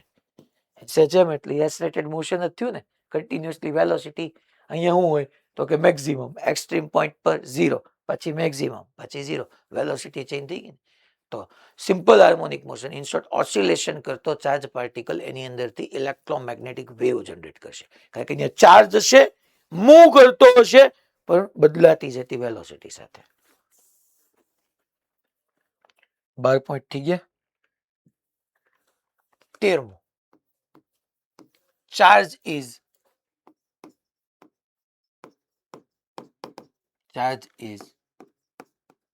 relativistically invariant.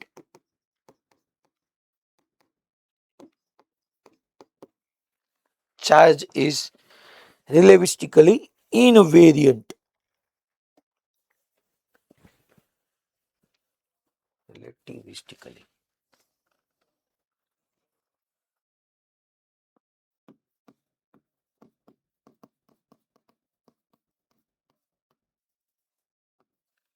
ઇનવેરિયન્ટ. ઇનવેરિયન્ટ નો મિનિંગ એ થઈ ગયો કે છોકરાઓ જે ચાર્જ ની વેલ્યુ છે ને ઈ ડિપેન્ડ નથી કરતી વેલોસિટી પર. Charge is relativistically invariant. That means value of charge does not depend upon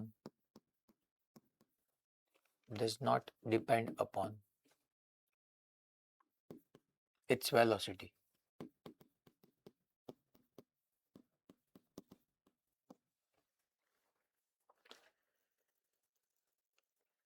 ટૂંકમાં બહુ ઝડપથી ચાર્જ ભાગવા માંડે તો એનું વેલ્યુ ઘટી જાય કે વધી જાય, ધીમો ભાગતો હોય તો એની વેલ્યુ ઘટી જાય વધી જાય, એવું નથી. માસમાં એવું છે, જો તમે રિલેટિવિટી થિયરી ક્યાંક આમ ભણ્યા હોય તો માસમાં એવું છે કે આપણે ભાઈ માસ m ઇઝ ઇક્વલ ટુ આવું ફોર્મ્યુલા ભણી ગયા છીએ, m0 અપોન √1 - v²/c². m0 એટલે રેસ્ટ માસ કહેવાય, તો યાદ કરો તમે. ટૂંકમાં આપણે જનરલી એવા જ માસનો એનાલિસિસ કરીએ છીએ જેની સ્પીડ, આ v એટલે મીડિયમમાં સ્પીડ અને c એટલે સ્પેસમાં 3 × 10⁸. તો આપણે જે કઈ પાર્ટિકલ ભણીએ છીએ એટલા કોઈ ઝડપથી હાલી જ ન શકતા ને. આપણી આ v ની વેલ્યુ c ની સાપેક્ષે નેગ્લિજિબલી સ્મોલ હોય છે, નેગ્લિજિબલ. c તો 3 × 10⁸ છે, 3 લાખ કિલોમીટર પર સેકન્ડ. આપણે કોઈ પાર્ટિકલની એટલો v હોવાનું જ નથી. અને એટલા માટે આપણે માસ વેલોસિટી, કારણ કે આ ટર્મ આખું નેગ્લિજિબલ થઈ ગયું, કારણ કે ન્યુમરેટર સાવ નાનો, ડિનોમિનેટર બહુ મોટો એટલે negligible.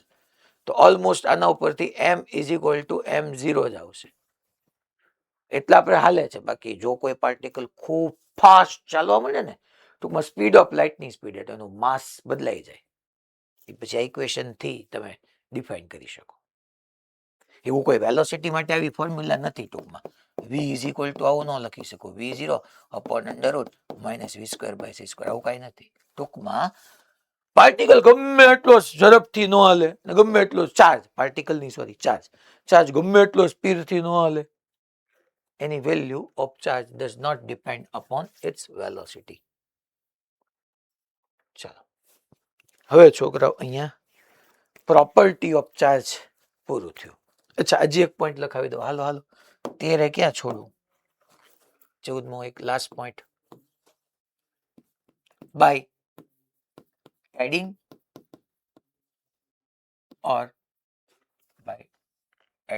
or removing of electrons, we can charge body. ટૂંકમાં ચાર્જિંગ, હું એમ કહું ને, બોડીનું ચાર્જિંગ કરવાનું છે. એટલે બસ એક જ વર્ડ તમારા મગજમાં ઘૂમવો જોઈએ, કાં તો મારે ઇલેક્ટ્રોનને એડ કરવાના, કાં તો મારે ઇલેક્ટ્રોનને દૂર કરવાના, બીજું કઈ નહીં. By adding or removing of electrons we can charge body. પ્રોટોનને એડ કરો ને પ્રોટોનને રિમૂવ કરો ને, હું વાંધો છે? તમે ક્યારના ઇલેક્ટ્રોન હોય શું પડે? એકલો પ્રોટોન તમને ગામમાં મળે? અને પ્રોટોન હોય ક્યાં? પ્રોટોન હોય ન્યુક્લિયસમાં, એમાંથી બારો કાઢવો અઘરો પડે. ઇલેક્ટ્રોન એની આઉટર હોવું જોઈએ. તમે ફ્રી ઇલેક્ટ્રોન કહેતા હતા, યાદ કરો, વેલેન્સ ઇલેક્ટ્રોન. અને તમે ઇઝીલી વેલેન્સ ઇલેક્ટ્રોનને કોઈ એટમમાંથી બહાર લાવી શકો. જ્યારે તમે જે પ્રોટોન જે ન્યુક્લિયસમાં છે એને તમે ઇઝીલી એટમમાંથી બહાર ન લાવી શકો. પ્રોટોન અંશ તો એકલો તે મળતો નથી. સો બાય એડિંગ ઓર રિમૂવિંગ, હા તમને કે ખરી પ્રોટોન એડ કરવાનું રિમૂવ કરવાનું, બટ પ્રેક્ટિકલી પોસિબલ નથી. એક્ઝામ્પલની અંદર આવશે તમારી સામે. બટ આપણે સમજી લેવાનું કે પ્રેક્ટિકલી રિયલ લાઈફની અંદર ઇલેક્ટ્રોનનું જ આપણે કાં તો એડિંગ કરીએ, ટૂંકમાં કાં તો એડ કરીએ, કાં તો રિમૂવ કરીએ, અને આપણે બોડીને ચાર્જ કરી શકીએ. So by adding or removing of electrons we can charge body. ચલો હવે આપણે અહીંયા સમજવાનું શરૂ કરીએ. કંડક્ટર્સ પહેલા આપણે સમજીએ. હા પહેલા સર, આપણે હમણાં જે બોડીની પાસે ચાર્જ લાવ્યા હતા ત્યારે એવું કીધું તમે કે ગ્રેવિટેશનલ ફોર્સ ન લગાડે. ચાર્જ એટલે કોઈ પ્રોટોન કે ન્યુટ્રોન, સોરી ઇલેક્ટ્રોન જોવાનો, એની પાસે માસ તો હોય તો સર ગ્રેવિટેશનલ ફીલ્ડ કેમ ન લાગે? આ કેસ કેત ને, હા, હું એમ કહું છું કે આઈ એમ માસની બોડી છે, બટ આને હું એમ કહું ને ગ્રેવિટેશનલ ફિલ્ડ જ છે. આની અંદર એ ચાર્જ તો હોવાનો જ છે. નેટ ચાર્જ 0 છે.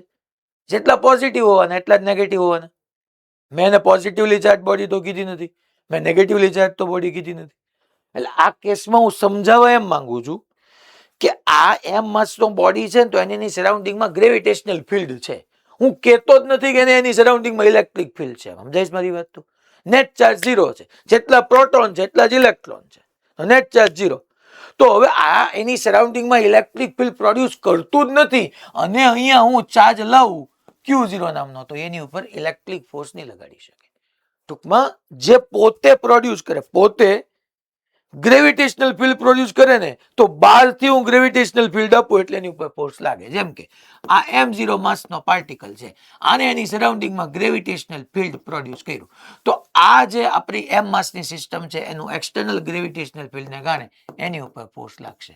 આનું ગ્રેવિટેશનલ ફિલ્ડ, આ બોડીનું ગ્રેવિટેશનલ ફિલ્ડ પાર્ટિકલ માટે એક્સટર્નલ ગ્રેવિટેશનલ ફિલ્ડ થઈ ગયું. સર ચાર્જ પાસે માસ હોય ને, તો એ જ્યારે આપણે બોડીની પાસે લાવી તો એની ઉપર ગ્રેવિટેશનલ ફીલ્ડ કેમ ન લાગે? ફરી ચાર્જ.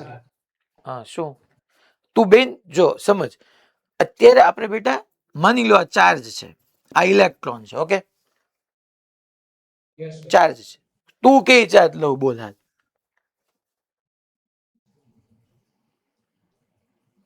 કયો ચાર્જ લેવો છે? ઇલેક્ટ્રોન.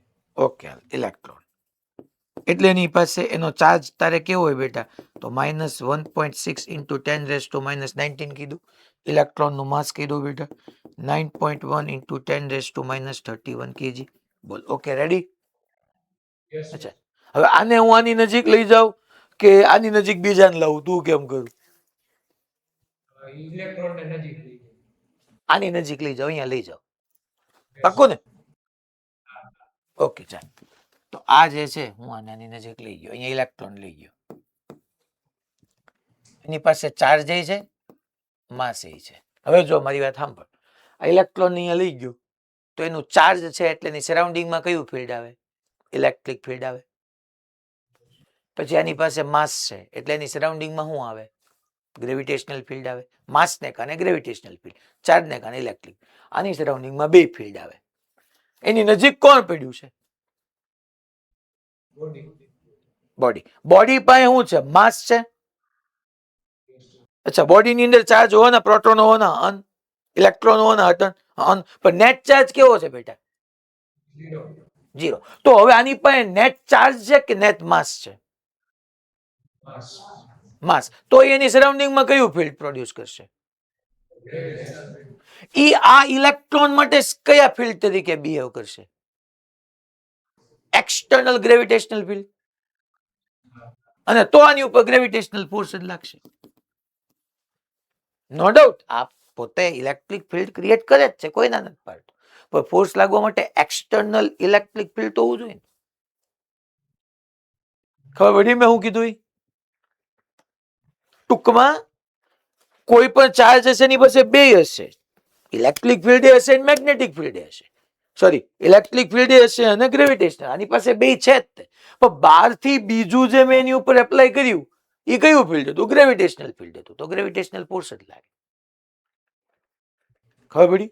આ તો તે બે ભેગા કર્યા, આપણે તો ચેપ્ટરમાં બે સેપરેટ જ છે.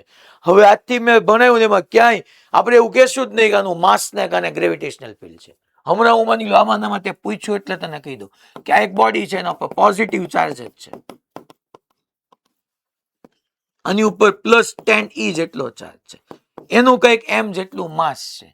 હું અહીંયા એક m0 નામનો પાર્ટિકલ લાવ્યો કે જેનો સ્મોલ q ચાર્જ છે. તો આ ચાર્જ સ્ટેશનરી છે, આ ચાર્જ રેસ્ટ પર છે. એ મારે કેવું જરૂરી છે બે કેસની અંદર. આ રેસ્ટ પર છે તો અહીંયા ચાર્જ છે એટલે એની સરાઉન્ડિંગમાં એનું ઇલેક્ટ્રિક ફિલ્ડ છે. માસ છે એટલે સરાઉન્ડિંગમાં એનું ગ્રેવિટેશનલ ફિલ્ડ છે. અહીંયા ચાર્જ છે, માસ છે, તો આને એની સરાઉન્ડિંગમાં એનું ગ્રેવિટેશનલ ફિલ્ડ છે, ઇલેક્ટ્રિક ફિલ્ડ છે. તો આ બોડીને કારણે આના ઉપર ઇલેક્ટ્રિક ફોર્સ એ લાગશે અને ગ્રેવિટેશનલ ફોર્સ એ લાગશે. હવે બે લાગશે. ખબર પડી? કારણ કે હવે બે છે. એટલે આ જે પોઈન્ટ છે ને એ પોઈન્ટની ક્લેરિટી આપણે ડિસ્કસ કરી રહ્યા હતા કે જે સ્ટેશનરી હશે ને પોતે, પહેલા તમે મેગ્નેટ થી સમજો, મેગ્નેટ ની સરાઉન્ડિંગમાં કેવું મેગ્નેટિક ફિલ્ડ નું હોય મસ્ત મજાનું, એવું ચાર્જ હોય એની સરાઉન્ડિંગમાં ઇલેક્ટ્રિક ફિલ્ડ હોય, માસ હોય તો એની સરાઉન્ડિંગમાં મેગ્નેટિક ગ્રેવિટેશનલ ફિલ્ડ હોય. તો જે ચાર્જ સ્ટેશનરી હશે ઈ એની સરાઉન્ડિંગમાં ઇલેક્ટ્રિક ફિલ્ડ પ્રોડ્યુસ કરશે, પણ એની ઉપર ફોર્સ ખાલી એક્સટર્નલ ઇલેક્ટ્રિક ફિલ્ડ જ એની ઉપર ફોર્સ એક્સર્ટ કરી શકશે. સેમ વે જો યુનિફોર્મ વેલોસિટી થી ટ્રાવેલ કરતો હશે, આ રેસ્ટ ની વાત થઈ ગયા યુનિફોર્મ. આ તો બધું તમને આના ઉપર તો આખું આપણું 3 લેક્ચર નેક્સ્ટ એક્સટર્નલ ઇલેક્ટ્રિક ફિલ્ડને કારણે ફોર્સ કેમ લાગે, F = K Q1 Q2 bias રીત ભણવાનું છે. અત્યારે તમારે આમાંથી ખાલી એક વસ્તુ યાદ રાખવી હોય તો એટલી રાખો કે રેસ્ટ પર હશે ને ચાર્જ તો એની સરાઉન્ડિંગમાં ઇલેક્ટ્રિક ફિલ્ડ, યુનિફોર્મ વેલોસિટી થી ટ્રાવેલ કરતો હશે તો બે ફિલ્ડ, અને એક્સલરેટેડ મોશન કરતો હશે તો ઇલેક્ટ્રોમેગ્નેટિક વેવ ક્રિએટ કરશે, પ્રોડ્યુસ કરશે. કંડક્ટર્સ, ચાલો કંડક્ટર્સ ની અંદર ધેટ મીન્સ મેટલ જેટલી જે બધાને કંડક્ટર્સ કહેવાય. free electrons are responsible to carry electricity or heat. ये में साथ साथ हीट ने भी इन्वॉल्व कर दी.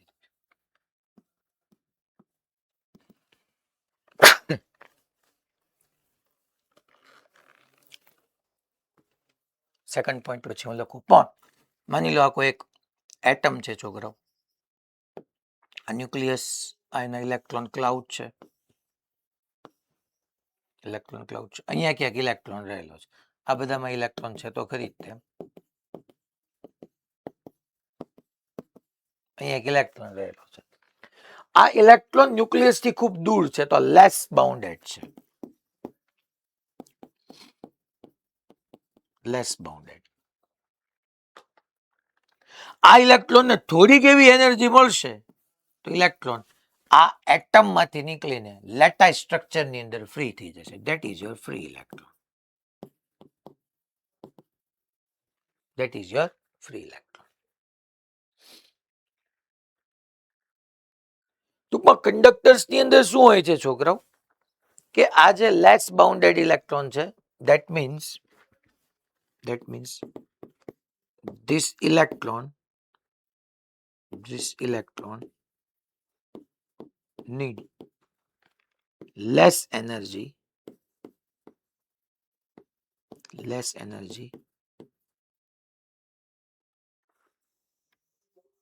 to become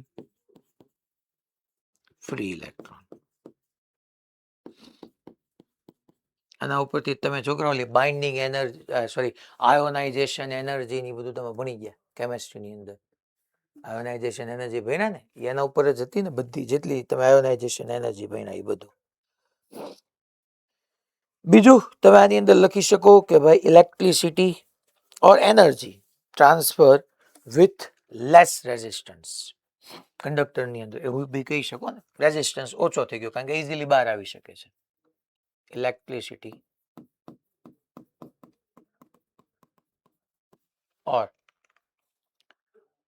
energy will transfer with less resistance.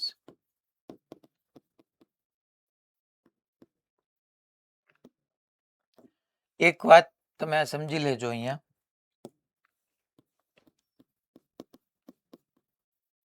આ એક એટમ મેં ડ્રો કર્યો છે. કેટલા બધા એટમ હોય, બધા તમે આખે આખું આપણે સેમિકન્ડક્ટર ની અંદર એ સમજવાનું આવશે કે જ્યારે આવા ઘણા બધા એટમ ભેગા થાય ને ત્યારે એની બધાની ઓર્બિટ એકબીજા પર ઓવરલેપ થઈ જાય અને ઓવરલેપ ઓર્બિટ ને અકોર્ડિંગ એની અંદર લેટિસ સ્ટ્રક્ચર બને. એટલે આ ઇલેક્ટ્રોન ફ્રી ઇલેક્ટ્રોન બની ગયો લેટિસમાં જવા માટે.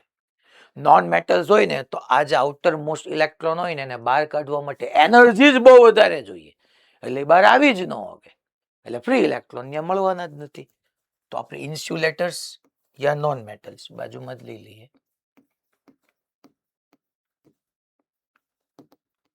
ઇન્સ્યુલેટર્સ યા આપણે નોન મેટલ્સ કહી દઈએ. No free electron available. No free electron are available. Then electricity or energy does not transfer with less resistance. ટૂંકમાં એમાં ટ્રાન્સફર થઈ શકવાની વાત નથી. એની પાછળનું લોજિક શું છે તો કે જો ભાઈ આ તારું ન્યુક્લિયસ બેટા, આ તારું 1s ઓર્બિટ, આ તારી 2s, ટૂંકમાં બધી અલગ અલગ ઓર્બિટ છે. એની અંદર બધી જગ્યાએ આવી રીતના ઇલેક્ટ્રોન, આ ઇલેક્ટ્રોન, આવી રીતના ઇલેક્ટ્રોન રહેલા છે એની અંદર બધી જગ્યાએ. આ ઇલેક્ટ્રોન, આમ આમ આમ આમ આમ આમ. અચ્છા, આ ઇલેક્ટ્રોન, બધા ઇલેક્ટ્રોન છે. સો નો ફ્રી ઇલેક્ટ્રોન આર અવેલેબલ. હવે આ ઇલેક્ટ્રોન ને તારે ફ્રી કરવો છે બટ બહુ વધારે એનર્જી જોઈએ. આ ને ફ્રી કરવા માટે ટૂંકમાં અહીંયા લખી નાખું, this electron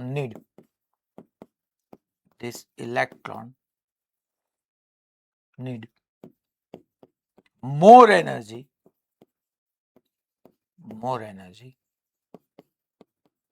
to become free electron.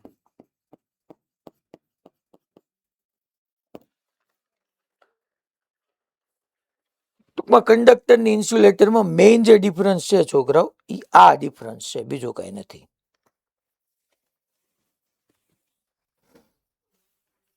અને ફ્રી ઇલેક્ટ્રોન્સ નો ફ્રી ઇલેક્ટ્રોન્સ આર અવેલેબલ.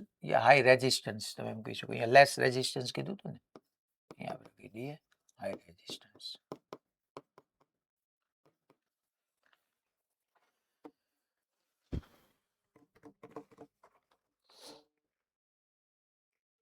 એક બીજી ઇમ્પોર્ટન્ટ વાત પાછળની હું ઓલામાં જ લખી નાખું છું. ટૂંકમાં તમને કોઈ કે તમારે એટલું એક્સપ્લેન કરવાનું આવે કે કંડક્ટર હોય ને એમાં ઇલેક્ટ્રોન મૂવ કરી શકે, કારણ કે એમાં ઇલેક્ટ્રોનમાં જો આઉટર મોસ્ટ ઓર્બિટમાં જે ઇલેક્ટ્રોન છે એને છોકરાઓ આ એટમથી માની લો સેપરેટ થઈને લેટિસ સ્ટ્રક્ચરમાં જવું હોય તો ઓછી એનર્જીની જરૂર પડે છે. તો આની અંદર ફ્રી ઇલેક્ટ્રોન્સ અવેલેબલ છે. નોન મેટલ્સ લઈ લો યા તમે છોકરાઓ ઇન્સ્યુલેટર લઈ લો તો આની અંદર જે એનો આઉટર મોસ્ટ ઓર્બિટની અંદરનો ઇલેક્ટ્રોન છે તો એને છોકરાઓ ઈ એટમથી સેપરેટ થવા માટે વધારે એનર્જી જરૂરી છે, કારણ કે ખરેખર ઇલેક્ટ્રિસિટીને કે હીટને કન્ડક્ટ કરવાનું કામ કોણ કરે છે? ઇલેક્ટ્રોન. ઇલેક્ટ્રોનને જો એનર્જી આપું છું એ એનર્જીથી એક જગ્યાએથી એનર્જી લઈને બીજી જગ્યાએ જાય છે. એટલે છોકરાઓ આપણને કરંટ ઇલેક્ટ્રિસિટીની અંદર તમને સમજાવીશ. બહારથી બેટરી કનેક્ટ કરીએ તો બેટરીનું કામ ખરેખર એનર્જી આપવાનું જ છે. ઇલેક્ટ્રોનને એનર્જી આપે, ઇલેક્ટ્રોન એક જગ્યાએથી બીજી જગ્યાએ જાય. એમાં વચમાં વાયર હોય, લાઇટ હોય, ટ્યુબલાઇટ હોય, ફેન હોય, એસી હોય, એની અંદર તમારી એનર્જી ને સ્પેન્ડ થાય, એનર્જી ખર્ચાય. અને ઇલેક્ટ્રોનનું કામ એક જગ્યાએથી બીજી જગ્યાએ એનર્જીને કેરી કરાવવાનું જ છે, એનર્જીને લઈ જવાનું છે. પણ એની માટે ઇલેક્ટ્રોન ફ્રી તો હોવો જોઈએ ને, આખા લેટિસની અંદર ટ્રાવેલ કરવા માટે. તો કંડક્ટરની અંદર ઇલેક્ટ્રોન ફ્રી છે. નોન કંડક્ટર કે ઇન્સ્યુલેટરમાં ઇલેક્ટ્રોન ફ્રી નથી. મીન્સ કે આના ઉપર બી આપણી મોડ્યુલમાં એનસીઆરટી ટેક્સ એક્સરસાઇઝ છે કે હું આવી રીતનો એક છોકરાઓ આ સ્ફેરિકલ કંડક્ટર છે અને આ એક સ્ફેરિકલ ઇન્સ્યુલેટર છે. અહીંયા છોકરાઓ આ તમારો સ્ફેરિકલ કંડક્ટર છે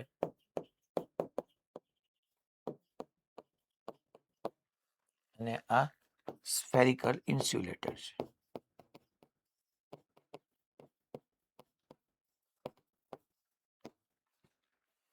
હું છોકરાઓ આનું ચાર્જિંગ કરવા માંગુ છું. હવે તમારા મગજમાં એ વર્ડ ક્લિયર થઈ જવો જોઈએ.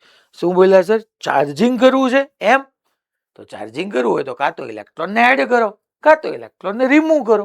સિમ્પલ છે. ચાલો ભાઈ હું અહીંયા ઇલેક્ટ્રોનને એડ કરું છું. હું અહીંયા આવી રીતના 10 ઇલેક્ટ્રોન 1 2 3 4 5 6 ચલો 6 ઇલેક્ટ્રોનને મેં અહીંયા એડ કર્યા.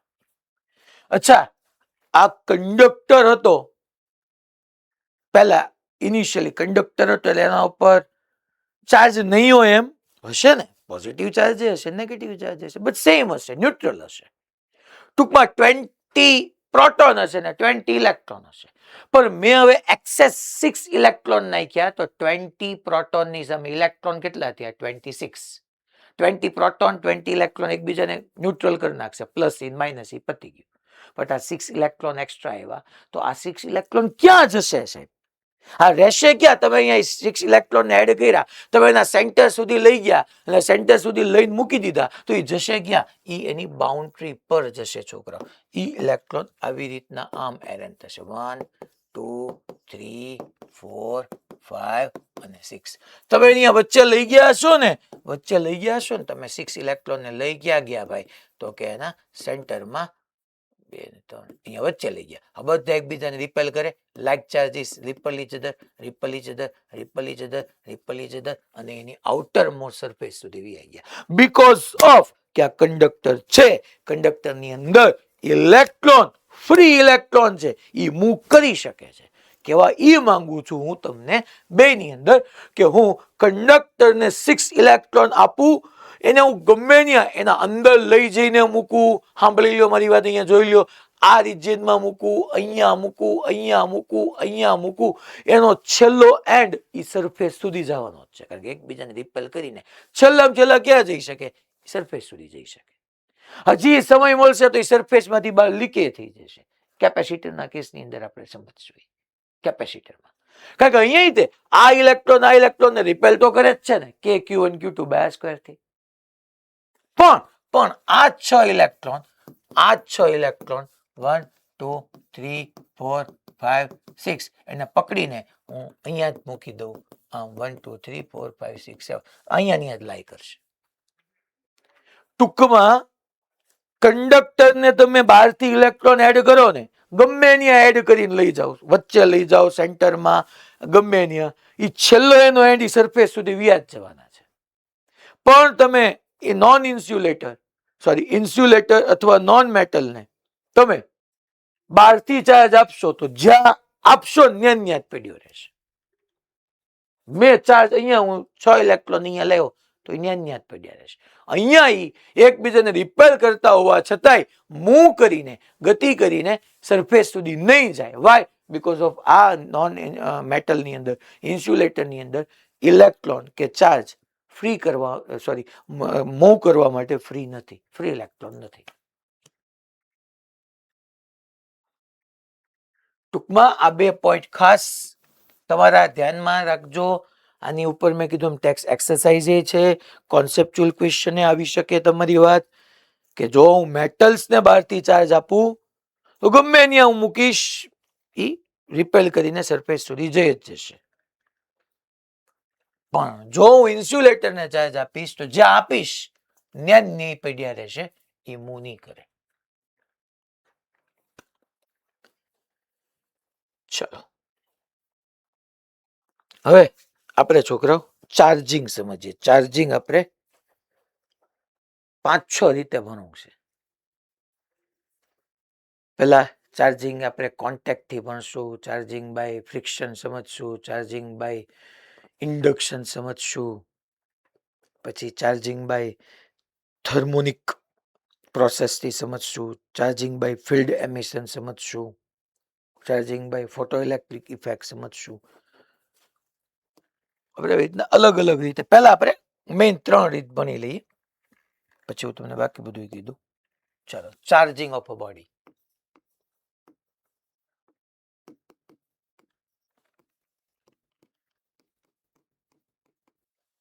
નાના છે.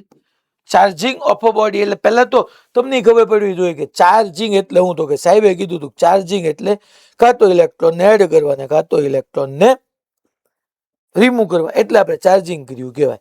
ચલો પહેલા આપણે થર્મિયોનિક ઇફેક્ટ સમજીએ. નાનું છે તો ત્યાંથી જ શરૂ કરીએ.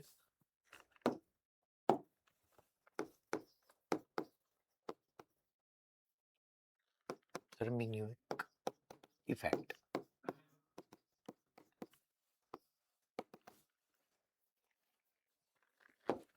સાહેબ આમાં શું કરવાનું? હા બીજી, માની લો એક મેટલ લેવાની. પહેલા તો એક મેટલ છે, મેટલ હશે એટલે એની અંદર ફ્રી ઇલેક્ટ્રોન હશે. મેટલ છે, નીચેથી એને બટાટું હીટ આપ, હીટ મેટલને ગરમ કર્યું એટલે મેટલ ગરમ કર્યું એટલે એનર્જી આવી. તો એની અંદરના જે એટમ હશે, ઇલેક્ટ્રોન હશે, એને એનર્જી મળી. તમે સમજી ગયા તો યાદ કરો, વાઇબ્રેશનલ એનર્જી 1 ડાયમેન્શન, ટૂંકમાં F/2 kBT, where kB is Boltzmann constant. યાદ કરો, F એટલે ડિગ્રીઝ ઓફ ફ્રીડમ, કે ઇલેક્ટ્રોન માની લો એક્સ માં જઈ ગયા, વાય માં જઈ ગયા, ઝેડ માં જઈ ગયા, એટલે ડિગ્રીઝ ઓફ ફ્રીડમ 3 થયા, 3/2 kBT. પછી સાથે સાથે ઇલેક્ટ્રોન જે છે એક્સ એક્સિસ પર હોય તો એક્સ એક્સ ને અબાઉટ રોટેશનલ મોશન ન કરી શકે, વાય ને અબાઉટ કરી શકે, ઝેડ ને અબાઉટ, એટલે 2 રોટેશનલ વાળા એડ થતા હતા, એટલે 5 થતા હતા. તો અહીંયા મેં છોકરાઓ એને શું આપ્યું તો કે હીટ આપી. હીટ આપી એટલે ઇલેક્ટ્રોન્સ પાસે વાઇબ્રેશનલ એનર્જી આવી. ધેટ મીન્સ કે જે હીટ આપી, હીટ કાઇનેટિક એનર્જીમાં કન્વર્ટ થઈ. That kinetic energy that is the F/2 kBT, yeah kBT ના ઇન્ટિગ્રલ મલ્ટિપલમાં, ટૂંકમાં kBT ઇન્ટુ F/2 આપણે કરવાનું આવશે. તો અહીંયા મેં જે હીટ આપી એના કારણે માની લો ઇલેક્ટ્રોન પાસે એટલી એનર્જી આવી ગઈ કે ઇલેક્ટ્રોન એના સ્પેસિફિક એટમમાંથી ફ્રી થવા માટે, ઇલેક્ટ્રોન એના સ્પેસિફિક એટમમાંથી ફ્રી થઈને લેટાઇસ સ્ટ્રક્ચરમાં જવા માટે એનર્જી મળી ગઈ, તો ઇલેક્ટ્રોન ફ્રી ઇલેક્ટ્રોન થઈ ગયો. તો એ તમે સમજી લો, ઇલેક્ટ્રોન અહીંથી આમ બહાર આવી ગયું. અચ્છા, અહીંથી માની લો એવા 3 ઇલેક્ટ્રોન અહીંથી બહાર આવ્યા, આ 3 ઇલેક્ટ્રોન રિમૂવ થયા. આની અંદર આ મેટલમાં ઇનિશિયલી 25 પ્રોટોન ને 25 ઇલેક્ટ્રોન હતા. મેં એની હીટ ઇન્ક્રીઝ કરતો ગયો તો એક સમયે 3 ઇલેક્ટ્રોન બહાર આવી ગયા. તો 25 પ્રોટોનની સામે ઇલેક્ટ્રોન કેટલા થયા? 22 ઇલેક્ટ્રોન ને 22 પ્રોટોન એકબીજાની ઇફેક્ટને નલિફાય કરી નાખે. 3 એક્સેસિવ પ્રોટોન આવ્યા ને, 3 એક્સેસિવ પ્રોટોન આવ્યા તો આ બોડી પોઝિટિવલી ચાર્જ થઈ ગઈ. So after removing of electrons, it will become positively charged.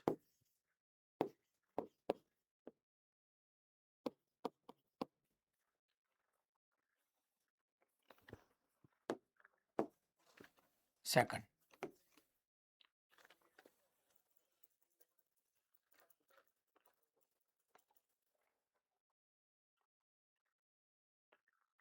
આ મેટલ છે તો પોઝિટિવલી ચાર્જ બોડી થઈ ગઈ, થર્મિયોનિક ઇફેક્ટ. સેકન્ડ જે છે છોકરાઓ, એ હું તમને કીધું છું ફોટો ઇલેક્ટ્રિક ઇફેક્ટ. આની માટે તો આખું ચેપ્ટર છે આપણું, ફોટો ઇલેક્ટ્રિક ઇફેક્ટ. આમાં તમારે પ્રોસેસ તો આ જ કરવાની છે છોકરાઓ કે અગેન આવી રીતના એક મેટલ છે, ઓકે, આની અંદર ઓલા બધા ફ્રી ઇલેક્ટ્રોન્સ આવી રીતના હશે. આની ઉપર તમારે છોકરાઓ આ EM વેવ મેં ઇન્સિડન્ટ કર્યું, ટૂંકમાં એનર્જી આપણે ઇન્સિડન્ટ કરીએ છીએ.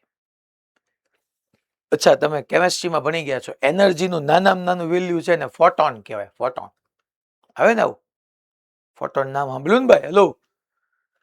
તો મેં એની ઉપર વેવ આવી રીતના ઇન્સિડન્ટ કર્યું. અચ્છા, એ વેવની ઇનસાઇડ જે ફોટોન હોય, ફોટોનની energy E is equal to HF. તો અહીંયા અચ્છા તમે આવું બી સમજી ગયા, પ્લાન્કે જ આવું કીધું હતું કે વેવ જે છે ઇલેક્ટ્રોમેગ્નેટિક વેવ, એનું emission as well as absorption as a photon થાય છે, but E travel as a wave કરે છે. વેવ પાર્ટિકલ ડ્યુઆલિટીમાં તમે આવું ભણી ગયા, કેમેસ્ટ્રીમાં આવું બધું હાલી જ ગયું છે. ટૂંકમાં જ્યારે વેવ તરંગ, ટૂંકમાં ઇલેક્ટ્રોમેગ્નેટિક વિદ્યુત ચુંબકીય તરંગ સપાટી પર જ્યારે ઇન્સિડન્ટ થાય ને, ત્યારે વેવનું જે એબ્ઝોર્પ્શન, શોષણ થાય ને, ફોટોનના સ્વરૂપમાં થાય. જ્યારે અહીંથી એમિશન થશે કોઈ વેવનું, ત્યારે ફોટોનના સ્વરૂપમાં હોય, પણ એક જગ્યાએથી બીજી જગ્યાએ ટ્રાવેલ એઝ અ વેવ કરે છે. તો એ ફોટોનના ફોર્મમાં એબ્ઝોર્પ્શન થયું. ફોટોન એટલે એનર્જી, એનર્જી એટલે HF, F એટલે અહીંયા તમને ખબર છે hc બાય લેમડા લખી શકીએ. લેમડા એ વેવલેન્થ છે, fe શું છે? ફ્રીક્વન્સી, આવૃત્તિ. હવે માની લો ફોટોન પાસે એનર્જી જે છે ઈ આ ઇલેક્ટ્રોનને એના એટમમાંથી રિલીઝ થઈને ફ્રી થવા માટે જેટલી જોઈએ એટલી છે. તો આ ઇલેક્ટ્રોન છોકરાઓ એમાંથી ફ્રી થઈને બહાર આવી જશે. સિમ્પલ વાત. આ ઇલેક્ટ્રોન અહીંથી આમ બહાર આવ્યું, આ ઇલેક્ટ્રોન અહીંથી આમ બહાર આવ્યું. આ બહાર આવેલા ઇલેક્ટ્રોનને ફોટો ઇલેક્ટ્રોન કહેવાય. આ જે ઇલેક્ટ્રોન બહાર આવે છે ને એનું નામ થાય ફોટો ઇલેક્ટ્રોન, અને ફોટો ઇલેક્ટ્રોન કહેવાય. અને જો તો અગેન છોકરાઓ આની ઉપર લેટ્સ એઝ્યુમ 25 પ્રોટોન ને 25 ઇલેક્ટ્રોન હતા. 2 ઇલેક્ટ્રોન વિયાઈ ગયા, તો 25 પ્રોટોન ની સામે 23 ઇલેક્ટ્રોન છે. 23 બેલેન્સ કરી નાખે, પોઝિટિવલી ચાર્જ બની ગયું. Same line. મારે કોઈ પણ પ્રોસેસ થી કાં તો ઇલેક્ટ્રોન ને એડ કરવાના છે, કાં તો ઇલેક્ટ્રોન ને રિમૂવ કરવાના છે. ક્યારે કોઈને ગરમ કરીને એનર્જી આપું અને ઇલેક્ટ્રોન ને એટલી એનર્જી આપી દઉં કે ઈ ઇલેક્ટ્રોન જે તે એટમમાં રહેલો હશે, એટમના ઓલા ટૂંકમાં ઇલેક્ટ્રિક ફોર્સ, જે એટ્રેક્ટિવ ફોર્સ હોય એને તોડીને બહાર આવી જાય અને ફ્રી થઈ જાય. ધેટ્સ ઇટ, મારું કામ પતી ગયું. કા એની ઉપર હું એવું વેવ, ટૂંકમાં એવું આપણે એનર્જી ઇન્સિડન્ટ કરીએ, ટૂંકમાં ફોટોન, એવી એનર્જી વાળો ફોટોન ઇન્સિડન્ટ કરીએ કે ઈ ઇલેક્ટ્રોનને ઈ એટમના ન્યુક્લિયસમાંથી, ઈ એટમના ન્યુક્લિયસની ઇફેક્ટમાંથી રિમૂવ કરીને આખા લેટિસમાં ફ્રી થવું છે, એટલી એનર્જી મળી ગઈ તો ઈ ઇલેક્ટ્રોન બહાર આવી ગયો, તો એ પોઝિટિવલી ચાર્જ થઈ ગયો. Third, field emission.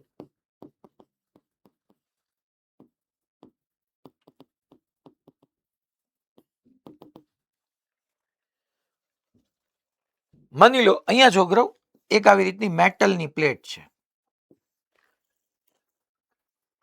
મેટલની પ્લેટની સોરી પોઝિટિવલી ચાર્જ પ્લેટ છે.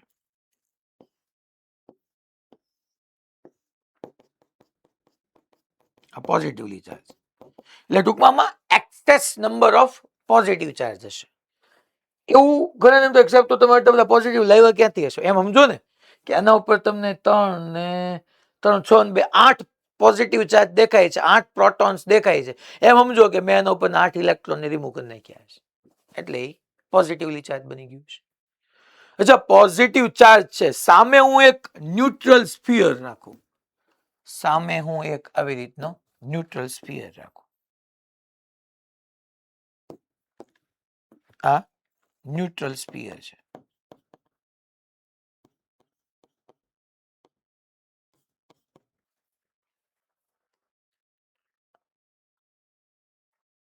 અચ્છા, ફિલ્ડ એમિશન થી ટૂંકમાં આપણે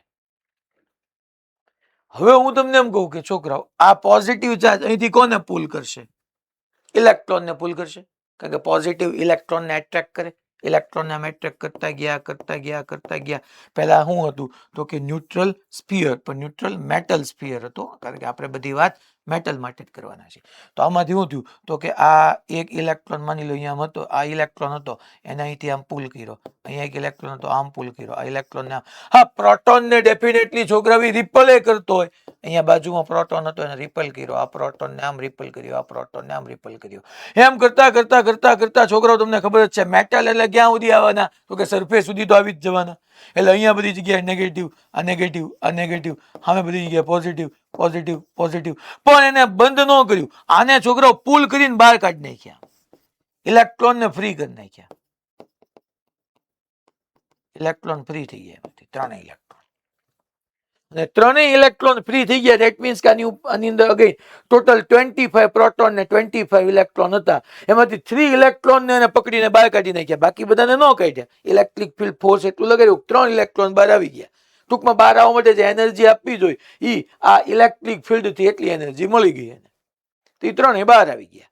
અને ત્રણેય બહાર આવી ગયા તો એમાં હવે 22 ઇલેક્ટ્રોન અને 25 પ્રોટોન રહ્યા, એટલે એક્સેસિવ 3 પ્રોટોન રહ્યા, તો એ પણ છોકરો પોઝિટિવલી ચાર્જ બની ગઈ.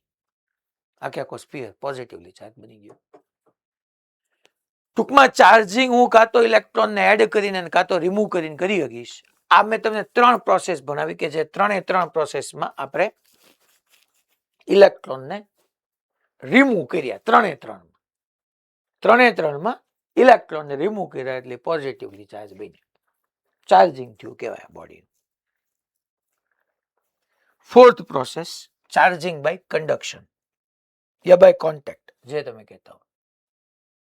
ચાર્જિંગ ઓફ અ બોડીમાં પહેલા thermionic effect, photoelectric effect, field emission.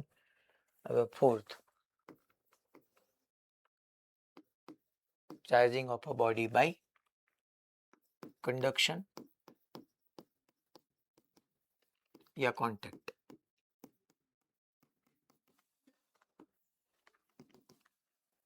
ચલો,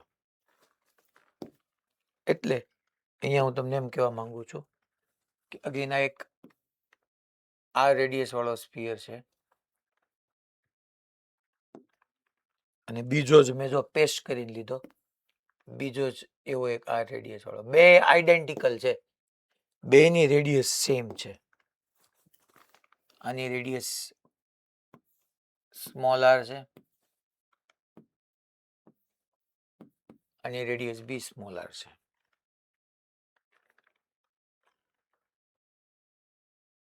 અચ્છા, આની ઉપર હું એમ કહું છું છોકરાઓ કે ભાઈ Q1 ચાર્જ છે, પ્લસ Q1 ચાર્જ છે, that means E sphere positively charge છે. એની ઉપર ઇલેક્ટ્રોન નથી એવું નથી, ઇલેક્ટ્રોન કરતા પ્રોટોન વધારે છે, પોઝિટિવલી ચાર્જ. અને આ ન્યુટ્રલ છે બે મેટલમાં, આ બી મેટલ, આ બી મેટલ. હવે આનો તમારે છોકરાઓ કાં તો બેને વાયર થી જોડી દો અને કાં તો આ બેને ભેગા કરી દો, બે રીતે હાલે. વાયર પાછો કોપર નો વાયર લેવાનો, ટૂંકમાં મેટલ નો વાયર. અહીંયા છે, અહીંયા પ્લસ Q1 ચાર્જ છે, ધેટ મીન્સ કે જે કઈ ચાર્જ છે એ એની આઉટર મોસ્ટ સરફેસ પર છે. કારણ કે મેટલમાં ન્યા જ લઈ શકવાના છે. તો હું કરું,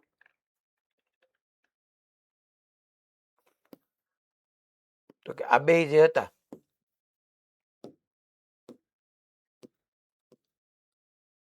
એ ભાઈ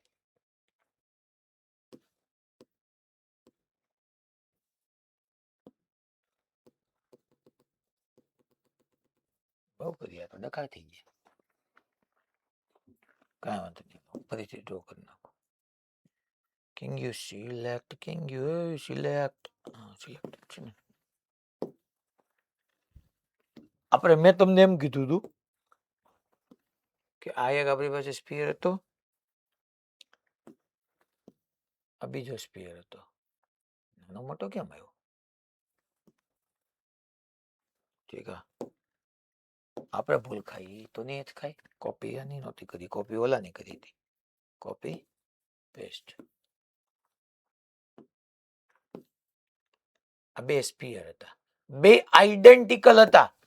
મારો કહેવાનો મિનિંગ એ હતો કે આની જેટલી રેડિયસ હતી આર, તો આની રેડિયસ આર જ હતી. જો રેડિયસ જુદી જુદી હોય, શેપ સાઇઝ જીઓમેટ્રી બદલાઈ જાય તો વાત બદલાઈ જશે. જે હમણાં ભણાવું ઈ. આની ઉપર ચાર્જ Q1 હતો, ટૂંકમાં પોઝિટિવલી ચાર્જ હતું.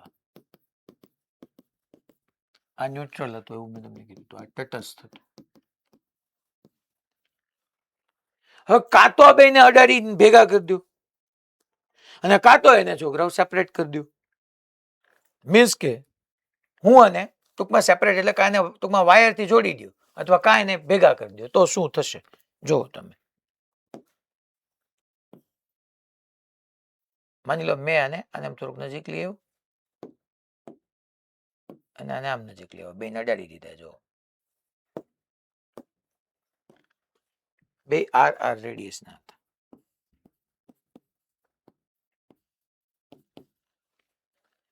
યા તમે ઉપરની ફિગરમાં જોવો ને તો એમ સમજી લો આ સ્વિચ છે, સ્વિચ, અને આ એક મેટલ વાયર થી મેં એને કનેક્ટ કરી દીધા. બે માંથી ગમે એ રીત અપનાવો દોડે અને સ્વિચ ને આવી રીતના ક્લોઝ કરી દેવાની. ટૂંકમાં બે વચ્ચે ફિઝિકલી કોન્ટેક્ટ થવો જોઈએ. યુ નો, બંને ફિઝિકલી ટચ કરવા જોઈએ. ટચિંગ. તો હવે આના ઉપર શું હતો sir? Plus Q1 charge, plus charge હતો, પ્લસ ચાર્જ. અચ્છા, કેટલા હતા? 1 2 3 4 4 8. ઓકે, 4 5 6 7 8. અચ્છા, હવે તમારામાંથી જ મને જવાબ જોઈશે. ચાલો, મેં પહેલા આને પ્લસ Q1 ચાર્જ આપ્યો હશે એટલે મેં કંઈક ઇલેક્ટ્રોન રિમૂવ કર્યા હશે. તો એ ક્યાં ગયા? એમ સરફેસ ઉપર જ શું કામ આવ્યા? એ સરફેસ ઉપર જ ચાર્જ કેમ નો આવ્યો? તો સ્ફિયર છે અહીંયા વચ્ચે, અહીંયા કેમ પ્લસ ચાર્જ, અહીંયા કેમ નો રહ્યો? કેમ સરફેસ ઉપર જ રહ્યો? ચાલો, તો મને કોણ કહેશે? હાલો, હેન્ડ રેઝ કરીને આન્સર આપશે. અત્યાર સુધી સાંભળતા હોય ને હવે બધું યાદ આવતું રહે. સાંભળતા હોય ને અમુક જગ્યાએથી હાથ ઊંચા થાય છે, બાકી બધે સીતારામ. હાલો ભુજ,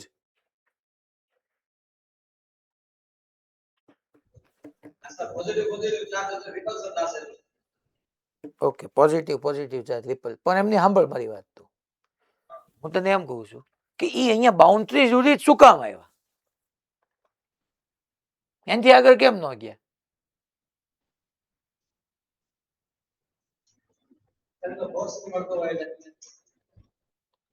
ઓકે, ટૂંકમાં એ બાઉન્ડ્રી સુધી જય અગવાના હતા. પછી જય અગવાના નહોતા. પછી એર હતી. એર કાંઈ કન્ડક્ટિંગ છે નહીં. એર કન્ડક્ટિંગ હોત તો આપણે ક્યાં બહુહાટી બોલી જાય. એર કાંઈ ઇલેક્ટ્રોન માટે કન્ડક્ટિંગ છે નહીં. પણ હવે અહીંયા અડાયરા પછી જોવો તો હવે એકબીજાને દૂર જવા માટેની બાઉન્ડ્રી વધી ગઈ કે ન વધી? જોવો તો આ સ્ફિયર માટે આટલા એરિયામાં મેક્સ ટુ મેક્સ અહીંયા જઈ શકતા હતા. પણ હવે તો કે આ ઇલેક્ટ્રોન હજી એકબીજાને રિપેલ કરીને દૂર જઈને અહીંયા ન જઈ શકી. આ ઇલેક્ટ્રોન અહીંયા ન આવી શકે. હા, લે બાઉન્ડ્રી વધી ગઈ. આ ઇલેક્ટ્રોન દૂર થઈને અહીંયા ન જઈ શકે. આ ઇલેક્ટ્રોન રિમૂવ થઈને અહીંયા ન જઈ શકે, બોલો અહીંયા ન આવી શકે. તો ટૂંકમાં મારો કહેવાનો મિનિંગ એમ છે કે અહીંયા અને અહીંયા બે જગ્યાએ અડધો અડધો ચાર્જ વેચાઈ જાય. વેચવાનો હું કામ, ડિસ્ટ્રીબ્યુટ હું કામ થયો? કારણ કે જ્યારે આ એકલો હતો ત્યારે આ મેક્સિમમ લિમિટ હતી, અહીંયા સુધી ચાર્જ જતો હતો. જેવો બેને કોન્ટેક્ટ કર્યો તો કન્ડક્ટિંગ ટૂંકમાં જે જગ્યા સુધી ચાર્જ ડિસ્ટ્રીબ્યુટ થઈ શકવાનો છે, સોરી ચાર્જમાં ફ્રી ઇલેક્ટ્રોન જે છે એ મૂવ કરી શકવાના છે એવી હજી એક સરફેસ વધારે મળી ગઈ ને, તો અહીંથી મૂવ કરીને અહીંયા આવ્યો ગયો. આ Q1 હતો ને, તો આફ્ટર કોન્ટેક્ટ, અને કોન્ટેક્ટ કરાવ્યા પછી તમે એને સેપરેટ કરશો ને, after separation, after separation definitely બે ઉપર Q1/2 Q1/2 ચાર્જ આવી જશે. આની ઉપર એ રીતે Q1/2 હશે અને આની ઉપર એ Q1/2 ચાર્જ હશે.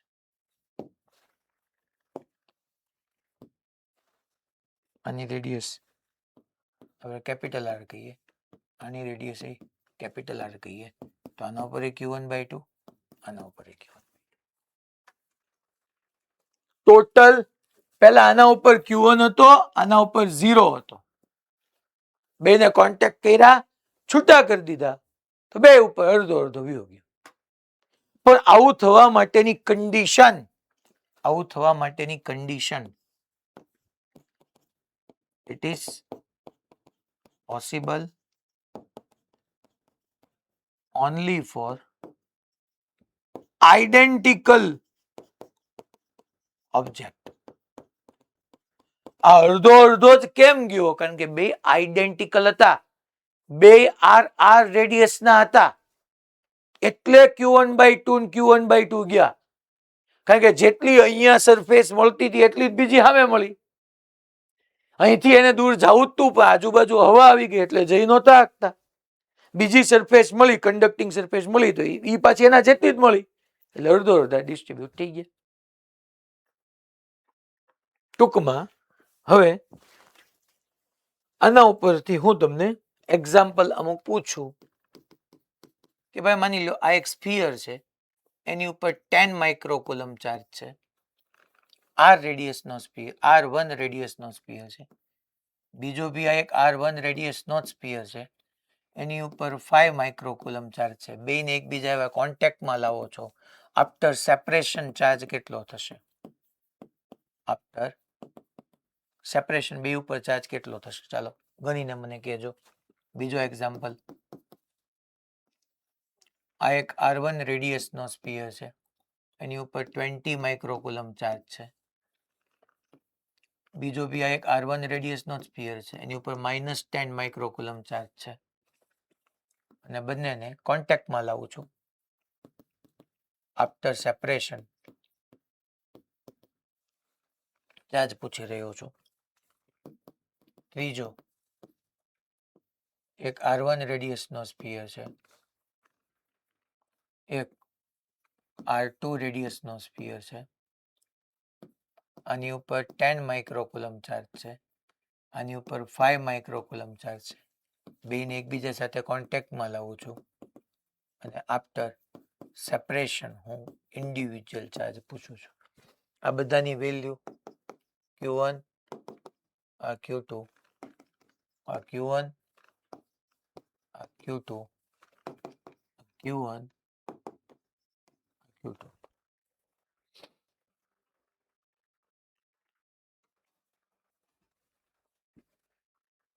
ચલો આમાં મને કયો પહેલા, એક પર 10 છે, એક પર 5 છે.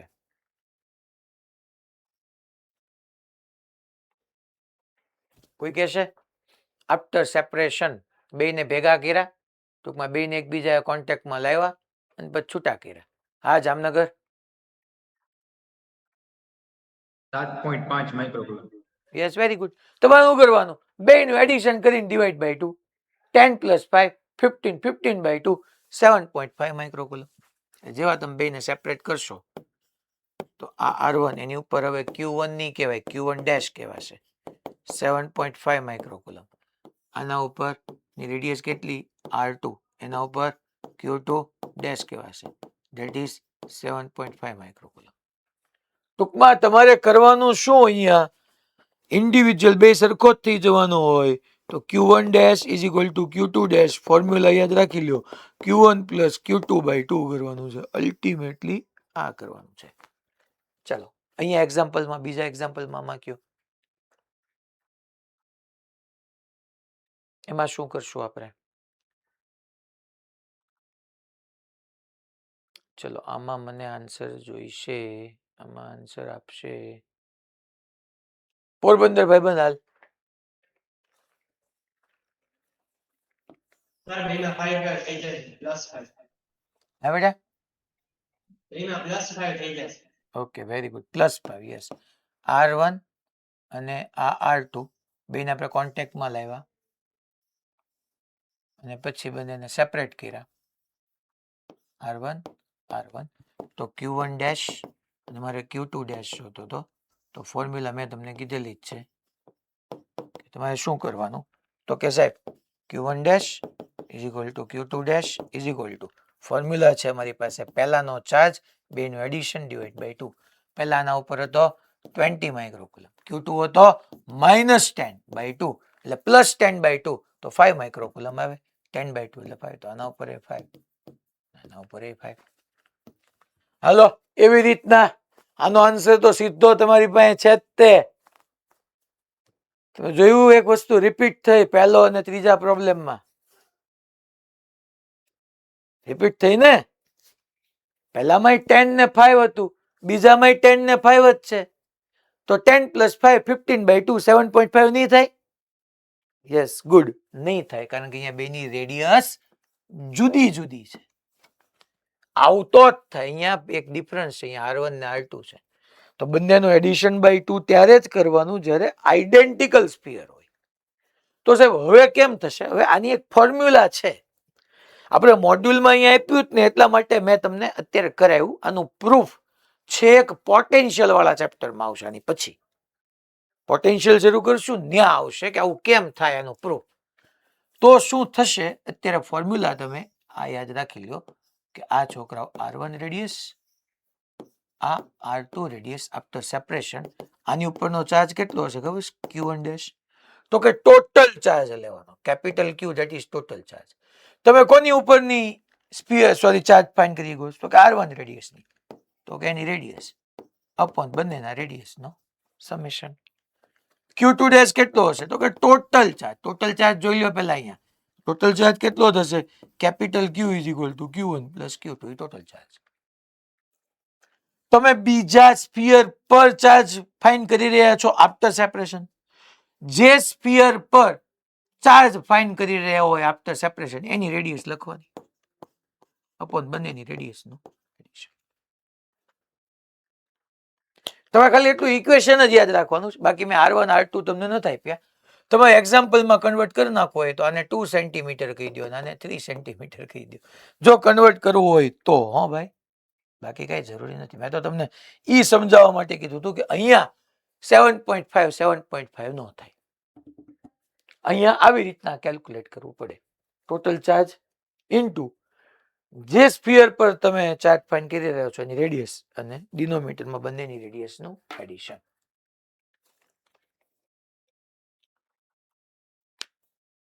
ચાલો છોકરાઓ તો હવે બાય કોન્ટેક્ટ છે આપણે 4 ભાઈના 2 બાકી બાય ઇન્ડક્શન અને બાય ફ્રિક્શન ઇલેક્ટ્રિસિટી ટાઈમ ઘણો બધો થઈ ગયો છે એ આપણે આવતીકાલે આગળ વધશું